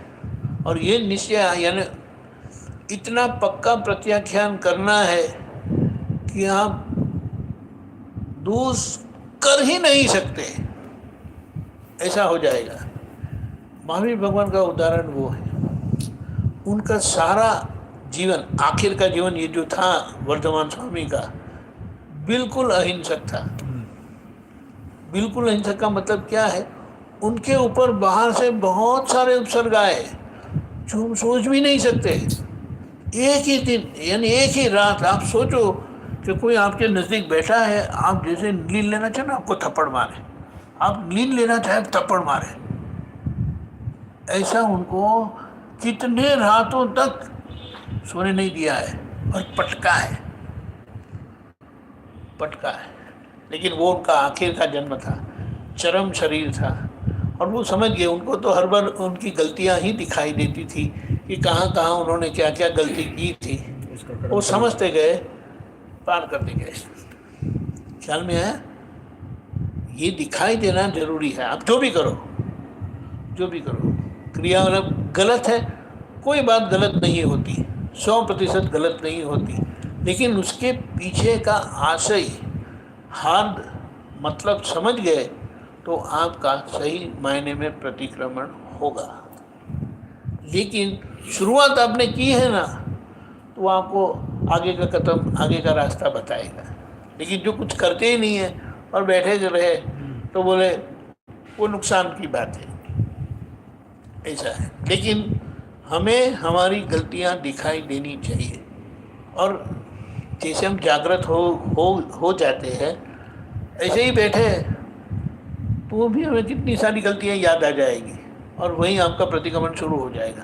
आप प्रतिक्रमण करने बैठे नहीं है, सूत्र बोले नहीं है, लेकिन इसलिए ये सूत्र आए कहाँ से वो भी सोचिए। किसी ने इसके ऊपर बहुत मेहनत की है, सोच के जो परिस्थितियों में गलतियां हो सकती है वो सारी गलतियों को ये सूत्र में डाल दिए। लेकिन वो सूत्र बोलते वक्त आपको आपकी गलतियां धीमे धीमे करके दिखाई देगी। आपको समझ में आएगा कि ये गलतियां भी मुझसे हुई है। आप प्रतिक्रमण करेंगे गलतियों को याद करके, फिर होगा ऐसा नहीं होगा, मैंने ये गलती की है और मुझे ये नहीं करना है। ख्याल में है ये बात। और आप सारा प्रतिक्रमण पढ़ेंगे ना, अगर हुआ है तो, ख्याल में है। लेकिन वो आप बोलेंगे अगर हुआ है तो नहीं, वो मेरे से हुई है, मैं माफ़ी चाहती हूँ, ख्याल में है, ये अपने आप को ऐसे होगा, ऐसा है। क्योंकि किसी को ऐसे ही बैठा बोल दिया कि चलो आप प्रतिक्रमण करो, वो तो या तो सो जाएंगे या कुछ कर नहीं पाएंगे और परेशान होंगे, तो बोले नहीं आप पढ़ो ये, तो उनका ये शुरू हुआ ना, तो पढ़ते पढ़ते पढ़ते पढ़ते बोले नियम से करते हैं, सुबह भी करते हैं शाम को भी करते हैं, तो एक नियम से वो बैठेंगे तो कुछ कुछ होता जाएगा, फिर उनको थोड़ा थोड़ा दिखाना शुरू हो जाएगा और दिखने में दिखाई देगा तो आपका प्रतिक्रमण होगा। इंडिया भी यही बोलते हैं, तो वही process A for apple, B for baby, C for cat, क यानी कमल का क, ख यानी खरगोश का ख, ऐसा करते करते फिर वो बोलना शुरू कर देते हैं, ऐसा है। गलती का डेफिनेशन क्या है? किसी को भी दुख हुआ वो गलत है, बस और मेरे हिसाब से जो सही है वो सही है और दूसरे को दुख नहीं तो होगा। ठीक है, फिर आपको भी वो सामने वाला ऐसा मिल जाएगा जो आपको करेगा और बोलेंगे कि ये क्या कर रहे हो, मेरे मुझे ठीक लगा, आपको दुख हुआ तो मैं क्या करूं। ख्याल में आया? मैं ऐसा मानता हूं कि मैंने ये किया वो गलत नहीं है, तो मुझे भी ऐसा कोई मिल जाएगा जो ऐसा कुछ टेढ़ा मेढ़ा करेगा मेरे से, बोले नहीं आप मेरे साथ क्या कर रहे हो, मुझे अच्छा लगा वो मैंने किया, तब आपको आपकी गलती का बाद में आएगा कि आपने भी ऐसा किया था, तो ये गलत किसी को भी। इसीलिए और कुछ सोचने की जरूरत नहीं, दादा ने क्या दिया है, सिर्फ बोलो प्राप्त मन वचन काया से किसी भी जीव को किंचित मात्र दुख ना हो ना हो ना हो। अरे क्या हम ऐसा बोलेंगे तो हो जाएगा? अरे बोल के तो देखो, हम ऐसा बोलते ना, वो ऐसे ही बोलते नहीं है, बोलने के पीछे हम होते हैं, क्योंकि ये मुर्दा नहीं बोल रहा है, जीवन जो जी रहे हैं वो बोल रहे हैं, इसीलिए बोलते बोलते बोलते बोलते हमारे अंदर एक लाइट खुली हो जाती है, फिर आप जैसा कुछ गलत करेंगे ना, अंदर से वो लाइट बोलेगी गलत हो रहा है, गलत हो रहा है, गलत हो रहा है, ऐसा है। इसीलिए ये सिर्फ प्रार्थना करो, प्राप्त मन वचन कहा से किसी भी जीव को किंचित मात्र दुख ना हो, फिर देखो क्या होता है। अरे बाहर से होता रहता है, अंदर से होता रहता है, आपको दिखाई देने लगेगा। देखिए चाय बनाते हैं ना, तो ये लोग छान कर देते हैं, अब तक कभी छानी ही नहीं थी, तो लोग क्या ऊपर ऊपर से पी लेते, फिर छोड़ देते थे, उनको पता भी नहीं चलता था कि क्या क्या अंदर आ जाता है। लेकिन जब छानना शुरू किया तो अरे कितना सारा कचरा निकलता है, समझ में आया क्यों कचरा निकला? क्योंकि आपने छानना शुरू किया। उसी तरह से ये जो हमने तय किया ना कि मेरे मन वचन कहा से किसी को भी दुख ना हो, आपको आपकी गलतियाँ दिखाई देने लगेगी। दूसरी एक बहुत स्थूल एग्जाम्पल है, हम गाड़ी ड्राइव करते जाते और ये समझो ये बारिश का मौसम है, बहुत जीवाणु होते हैं, जीव जंतु होते हैं, जब तक लाइट चालू नहीं की आपको पता ही नहीं चलता है। जैसे लाइट चालू की और यहाँ बहुत सारे जीव मरते हैं, तो ड्राइव करना छोड़ देंगे, फिर ड्राइव भी करेंगे, लाइट भी चालू करेंगे और उसकी माफ़ी भी मांगेंगे। ख्याल में है? ये लाइट चालू की ना, तब पता चला कि ये गलतियाँ होती थी। उसी तरह से हमने ये किया, प्राप्त मन वचन कहा से किसी को भी दुख ना हो, जो भी हो। ऐसा है ना, कोई भी काम किसी को दुख दिए बगैर भी हो सकता है, लेकिन हमने ऐसा तय किया कि लोग सीधी बात कभी मानते नहीं है, बोलना चाहिए, डांटना चाहिए, मानना चाहिए, तो फिर हम ये सब धंधा करेंगे। लेकिन जैसे जैसे आपको समझ में आता जाएगा, ये धीमे धीमे सब कम होता जाएगा, और फिर आखिर की पराकाष्ठा क्या है कि आप इतने प्योर हो गए, इतने प्योर हो गए, आपकी उपस्थिति में कोई गलत कर ही नहीं सकता। जैसे महावीर भगवान की उपस्थिति ऐसी दिव्य थी कि कुछ कोस 50 कोस या ऐसा कुछ बताया, वहाँ लोग इतने तृप्त हो जाते थे 300 कोस कि किसी को भी वो दुख देने की भावना नहीं होती थी। यानी बोले सिंह जो दूसरे प्राणी को खाता है, वो भी नहीं खाता, वो खाना भूल जाता है। प्रेम से रहना। उसका मतलब क्या है? हम देखो, जब मुझे तृप्ति होती है तो मैं खाना भी नहीं खाऊंगा, लेकिन जब मैं भूखा होता हूँ तो मुझे खाना खाना पड़ता है। उनकी भूख भी मिट जाती है, तो दोनों पूरे एक ही वो सरोवर में से पानी पीते हैं। उसके लिए ऐसा भी बताया, दादा भगवान अपने लिए बताया था। महावीर भगवान की दशा इतनी थी कि वो बोले 50 कोस तक ऐसा प्रभाव था। दादा भगवान ने अपनी बात बताते हुए कहा था, ये मेरा कमरा है ना, अगर कोई किसी के पीछे चाकू लेके मारने के लिए दौड़ा है और वो भागता भागता ही दरवाज़ा खुला देख के अंदर आके बैठ जाता है, उसके पीछे वो भी आके बैठ जाता है, इसको इसका डर चला जाएगा उस कमरे में रहना। कि कोई मुझे मारने आ रहा था, उनका हिंसक भाव चले जाएगा। दादा की उपस्थिति का ये प्रभाव था, उन्होंने अपने लिए बताया और ऐसा महसूस किया है लोगों ने कि बिल्कुल वो भूल जाते हैं। बोले जैसे वो बाहर गए ना, फिर से उनको ये भूत सवार हो जाएगा, ये दौड़ेगा और वो उसके पीछे दौड़ेगा। लेकिन ये प्रभाव, यानी आप ऐसे हो जाओगे कि आपकी उपस्थिति में कोई गड़बड़ कर ही नहीं सकता। अपने आसपास का हो रहा पॉजिटिव। बिल्कुल बिल्कुल। इसीलिए हमें ऐसा भाव होता है, अरे महावीर भगवान का ऐसा था, मुझे भी ऐसा होना है, दादा मुझे शक्ति दो, महावीर भगवान मुझे शक्ति दो। देख देख के ही हमें भावना होती है। बहुत स्थूल उदाहरण देता हूँ, ये बहनें हैं ना, कहीं पर वो लटकाया हुआ दिखा है ना कपड़ा, तो उनको देख लिया ना तो अभी वो लेकर ही छोड़ेंगे। तो जैसे वो देखकर वो उनका बोले चित्त चिपक जाता है ना, उसी तरह से चारित्र का प्रभाव भी ऐसा होता है कि आप देखेंगे, आपके अंदर वो भाव आ जाएगा कि मुझे ये करना है। ख्याल में है? ये बात बोलने की भी जरूरत नहीं पड़ेगी, डांटने की भी जरूरत नहीं पड़ेगी। दादा भगवान की खुद की एक भूमिका की बात करता हूँ। दादा भगवान ने खुद बताया था कि हमें वितराग होने में 4 डिग्री कम पड़ी, इसीलिए हम यहाँ रुक गए, वरना हम केवल ज्ञान को स्पर्श करके आए। और सारे जीवन में भी ये 4 डिग्री क्यों कम रह गई, तो उन्होंने देखा कि हमारी लोगों की कल्याण करने की भावना थी, इसीलिए वो कल्याण की भावना में उन्होंने क्या क्या कुछ किया वो मैं बताता हूँ। किसी को बुलाया, उन्होंने खुद किया, कहा, खुद के लिए कहा, अरे भाई भगवान खुले हैं, आपको मोक्ष में देने आया हूँ, ले जाओ। उन्होंने खुद बोले कि यहाँ भगवान प्रकट हुए हैं, वरना उसकी ज़रूरत नहीं पड़ती है। फिर जो लोग उनकी सेवा में थे वो कुछ गलत करते थे, कुछ डांटते थे, बोलते थे। एक लड़की पीछे पड़ गई थी क्योंकि उन्होंने देखा कि हमारे जैसे आप्तपुत्र थे, तो उनको आप्तपुत्र होने की भावना आ गई थी, बोले मुझे शादी नहीं करनी है। और दादा ने अपने ज्ञान में देखा होगा कि ये संभव नहीं है। दादा ने उनको बहुत कहा, वो मान ही नहीं रही। एक दिन उनको ऐसा झाटा मार के कहा, मैं तुझे आज्ञा करता हूँ कि जाओ शादी कर लो, लंगड़ा लूला कैसा भी होगा ना, लेकिन शादी कर लो, तेरे मुख की जिम्मेदारी मेरी। क्या बात है, ख्याल में आया? लेकिन उनको ऐसा करना क्यों पड़ा?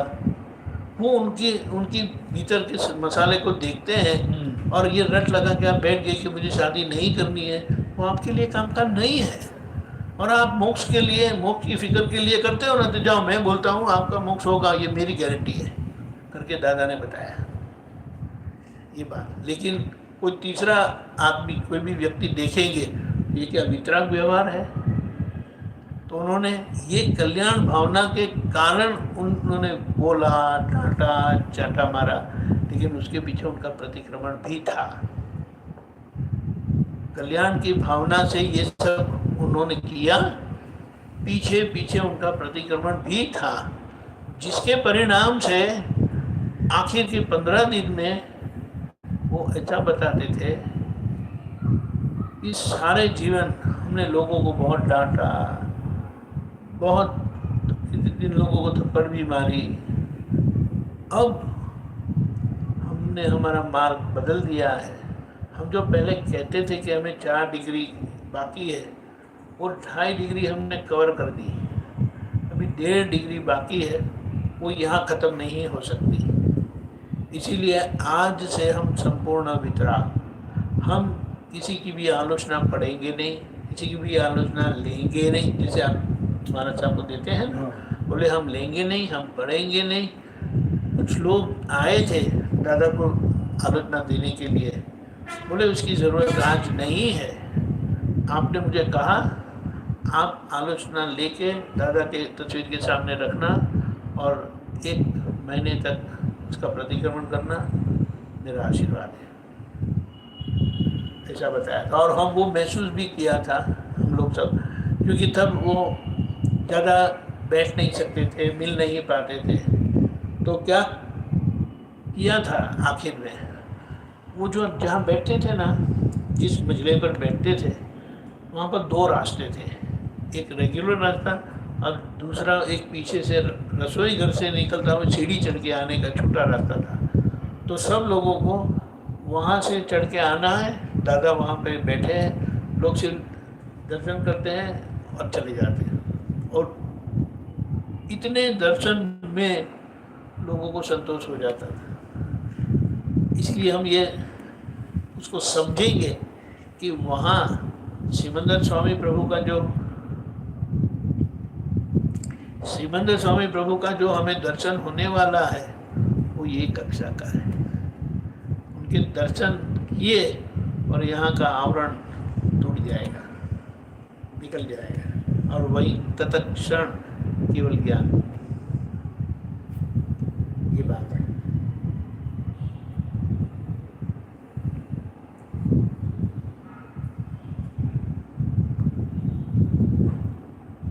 इसीलिए कहा है कि हमें ये जो मिला है ना, उसका बस उपयोग करते जाओ, उपयोग करते जाओ, विकल्प मत करो। क्रिया करेंगे तो आपको समझ में आएगा कि क्रिया करने वाला मैं नहीं, क्रिया करने वाला मैं हूँ। क्रिया मात्र उद्गल की, ज्ञान केवल आत्मा का। उद्गल में ज्ञान शक्ति है ही नहीं, वो खुद ही जड़ है, तो उसमें चेतनता है ही नहीं, तो उसमें चेतन शक्ति आएगी कहाँ से। लेकिन जो ज्ञान में जागृत हुए, सतर्क हुए, और उनकी सतर्कता से उन्होंने अपनी क्रिया बदल गई।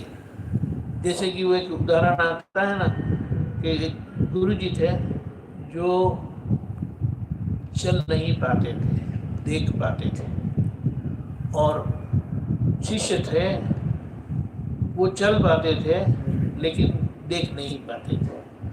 तो संजोग ऐसा बना कि उनको जाना हुआ और अंधेरा हो गया, तो वो लोग जा रहे थे तो शिष्य को दिखाई नहीं देता था।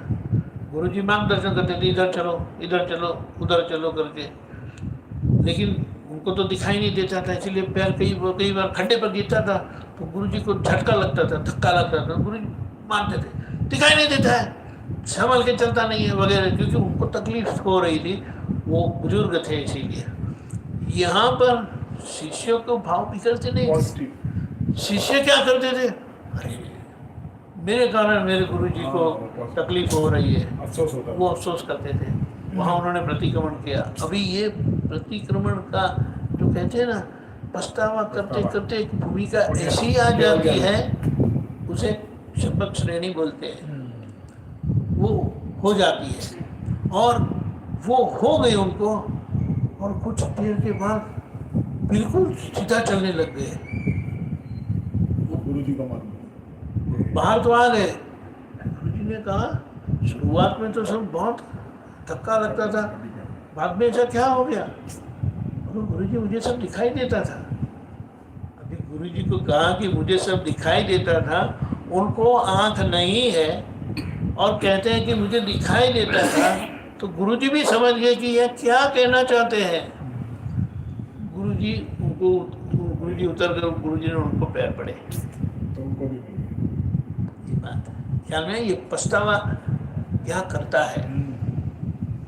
पछतावा करते करते करते ऐसी भूमिका आ जाती है। एक और एग्जाम्पल, बाहुबली जी ऋषभदेव भगवान के ज्येष्ठ पुत्र, शास्त्र में कुछ अलग बताया है। शास्त्र में अलग बताया, भरत राजा को ज्येष्ठ पुत्र बताया, लेकिन जो दादा भगवान ने बताया मैं बताता, वो ज्येष्ठ पुत्र थे। भरत राजा उनसे छोटे थे, उनको चक्रवर्ती होना था, और चक्रवर्ती होने के कारण उनको सारे वो अश्वमेघ यज्ञ करना था। तो उनके जो 98 पुत्र थे उनसे छोटे, वो 98 पुत्र ऋषभदेव भगवान के पास गए, ये क्या है, भरत राजा हमसे युद्ध करेंगे, वो हमसे बड़े हैं, वो हमारे ज्येष्ठ हैं, हम उनसे कैसे युद्ध करेंगे, इसकी क्षमता नहीं थी। ऋषभदेव भगवान उनको मनवा के बोले ये सब झंझट छोड़ो, मोक्ष में चलो, वरना इसका तो ये झंझट का अंत ही नहीं है। वो लोग मान गए और 98 पुत्र दीक्षा ले ली। अभी आखिर की बात आई बाहुबली की, अरे इनका तो था, क्या बोलते हैं, चक्रवर्ती होना था ही, अश्वमेघ यज्ञ दूसरा सब जीत लिया। अभी आखिर का इनकी क्षेत्र आया, राज्य आया बाहुबली का। बाहुबली बोलते मैं नहीं छोड़ने वाला, मैं तो युद्ध करूंगा। ज्येष्ठ थे ना, और वो बलवान भी थे, तो बोले, और ये बहुत बोले क्या बोले, संस्कारी, बहुत ऊंचे संस्कार वाले थे। बोले हमें सामने क्या बोलते हैं, हम दोनों ही युद्ध कर लेते, द्वंद्व युद्ध कर लेते हैं, सिपाहियों को मरने की जरूरत नहीं है, इसमें शामिल होने की जरूरत नहीं, झगड़ा हमारा है ना तो हम सुलझा लेंगे। तो उनके बीच का द्वंद्व युद्ध होता है। सभी युद्ध के प्रकार में बाहुबली ही जीत जाते हैं। आखिर का एक बोले ना राउंड रह गया कि जहाँ मुष्टि प्रहार बोलते हैं। अभी मुष्टि प्रहार में तो वो ज्येष्ठ थे, उनके तो कोई क्या बोले मुकाबले में कुछ हो ही नहीं सकता था। चाहे भरत राजा को चक्रवर्ती होना था, उसने उठा दी, मुष्टि उठा दी, मुष्टि उठा दी। सामान्य नहीं थे, उनको विचार आया मैं ज्येष्ठ, मेरे अनुज को मार के मैं राज करूंगा, अरे ये तो मेरे लिए कितनी धिक्कार की बात होगी, गलत बात है, अधर्म हो जाएगा। बोले लेकिन अभी क्षत्रिय ने मुष्टि उठाई तो अभी कुछ तो करना ही पड़ेगा। तो उन्होंने बोले लोच कर दी और दीक्षा लेके चले गए।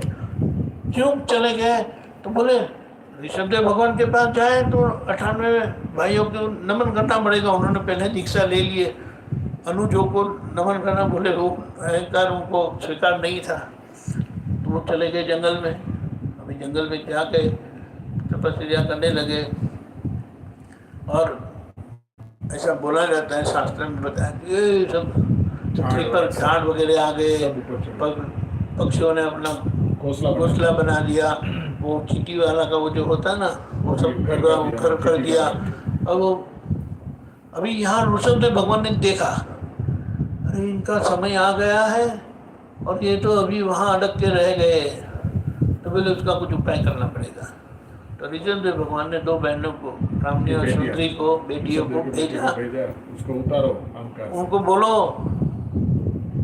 वीरा गज से नीचे उतरो करके बताना। शब्द किसके थे, ऋषभदेव जी के, ऋषभदेव भगवान के अनुभव वचन। वो तो जाके बताया उन्होंने, हे वीरा, हे वीर, गज से नीचे उतरो। तो जैसे ऐसा कान में गया ना आवाज, गज से नीचे उतरो, मैं कौन से गज पर बैठा हूँ। लेकिन ये ऋषभदेव भगवान के शब्द थे, तो मामूली शब्द नहीं थे। तो उनके अंदर वो चलने लगा, सोच शुरू हो गई, एक विचार शुरू हो गया। और उन्होंने अरे 98 भाइयों ने जो दीक्षा ले ली है तो उसमें क्या हो गया, ये मेरा अहंकार है, जो अहंकार के हाथी पर मैं बैठा हूँ और जिसके कारण मेरा मोक्ष, मेरा केवल ज्ञान रुका हुआ है। और उन्होंने ऐसा किया, चलो तय कर दिया कि चलो ठीक है चलते हैं ऋषभदेव भगवान के पास, 98 भाइयों को नमन कर देंगे। और जैसे उन्होंने पैर उठाया जाने के लिए, उनको केवल ज्ञान हो गया, क्षपक श्रेणी वही हो पैर गई। उठाया कि बस जैसे वे फिर बोले अभी तो केवल ज्ञानी हो गए, अभी तो- कभी उनको किसी को नमन करने के योग्य नहीं रहे। ऐसा है ये पछतावा। उनको अपनी गलती का एहसास हुआ, उन्होंने पछतावा किया, तो यहाँ पर ये शपथ श्रेणी हो गई। हमारे जीवन में भी ऐसा ही होने वाला है। बहुत उदाहरण है। हमें कुछ सोचने करने की जरूरत नहीं है। जो गलतियां समझ में आती है माफ़ी मांगना शुरू कर दो बस। उसका टाइम हमें पता नहीं है। महावीर भगवान को मति ज्ञान था, अवधि ज्ञान था। उसका मतलब ये नहीं है कि उनको पता था 12.5 साल के बाद ही मेरा केवल ज्ञान प्रकट होने वाला है, नहीं, क्योंकि वो इतना लंबा देखते नहीं थे। वो 6 से 8 फुट दूरी तक ही देखते थे, उसके आगे वो नजर भी नहीं करते थे। बात समझना, वो उनकी वर्तमान था। वर्तमान जिनका उज्जवल, उनका भविष्य उज्जवल ही है। और वर्तमान में जो पक्के हैं उनका भूतकाल तो पक्का ही होगा। ख्याल में है? इसीलिए वो वर्तमान में पक्के थे। उनका अभिग्रह कितना कॉम्प्लिकेटेड था। कॉम्प्लिकेटेड को क्या बोलते हैं हिंदी में? पेचीदार मुश्किल। हाँ, मुश्किल। नंबर 1 क्या बोलते हैं? राजकन्या। हाँ, राजकन्या, राजकन्या को बाल नहीं, मुंडन। राजकन्या को पैर में बेड़ी, और एक पैर दहलीज के बाहर, दहलीज के अंदर। ऐसा कभी फिर ऐसा अभिग्रह। खाने में उबला हुआ क्या बोले वो, बाकला बाकला। फिर नहीं, वो तो हो गया। फिर अष्टम तप, 3 दिन का खाना उपवास, और फिर आंख में आंसू।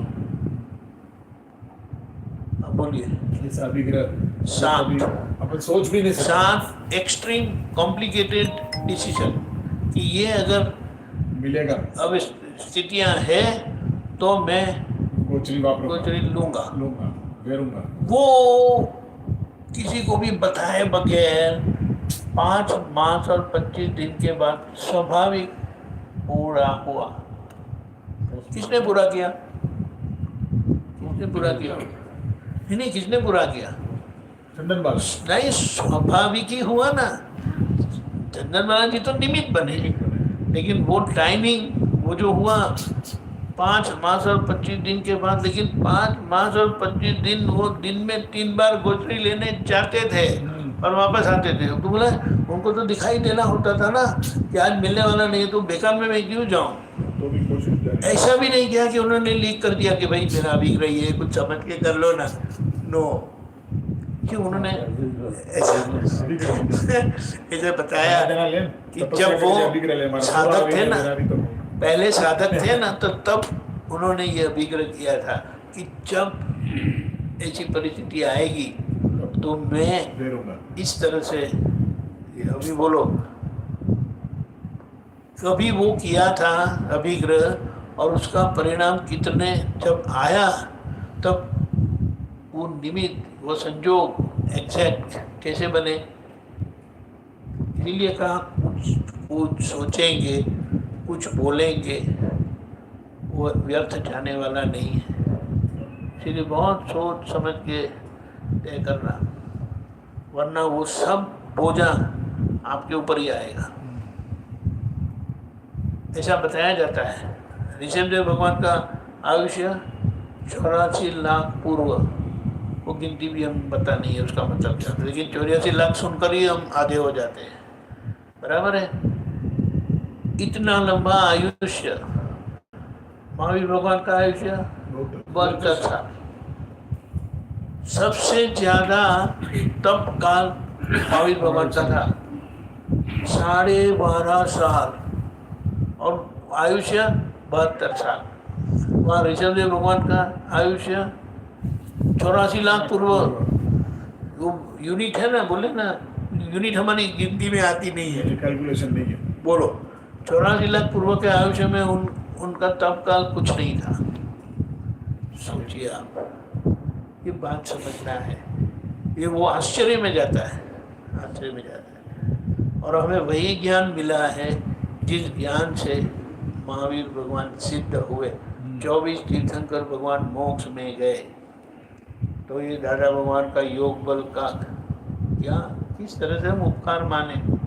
कोई शब्द नहीं है, कुछ नहीं है, एक ही है, झुक कर झुके रहो, बस आपका काम हो जाएगा।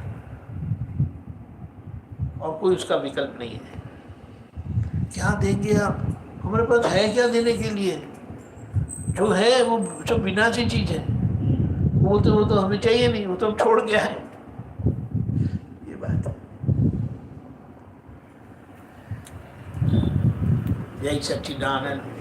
नमो वीतरागाय, नमो वितरागाय, नमो अरिहंताणम, नमो परिचिताणम, नमो सिद्धाणम, नमो सिद्धाणम, नमो आयरीयाणम, नमो आयरीयाणम, नमो वत्सायाणम, नमो वज्रायाणम, नमो लोए सव्व साहुणम, नमो लोये सव्वा, ऐसो पंचन मुक्कारो, ऐसो पंचन मुक्कारो, सव्व पावपणासनो, सव्वपावपनासनो, मंगलाणं च सव्वेसिं, मंगलाणं च सव्वेसिं, परमं हवै मंगलम्। परमं हवै मंगलम्। ओम नमो भगवते वासुदेवाय। ओम नमो भगवते वासुदेवाय। ओम नमः शिवाय। ओम नमः शिवाय। जय सच्चिदानंद, जय सच्चिदानंद। जय सच्चिदानंद।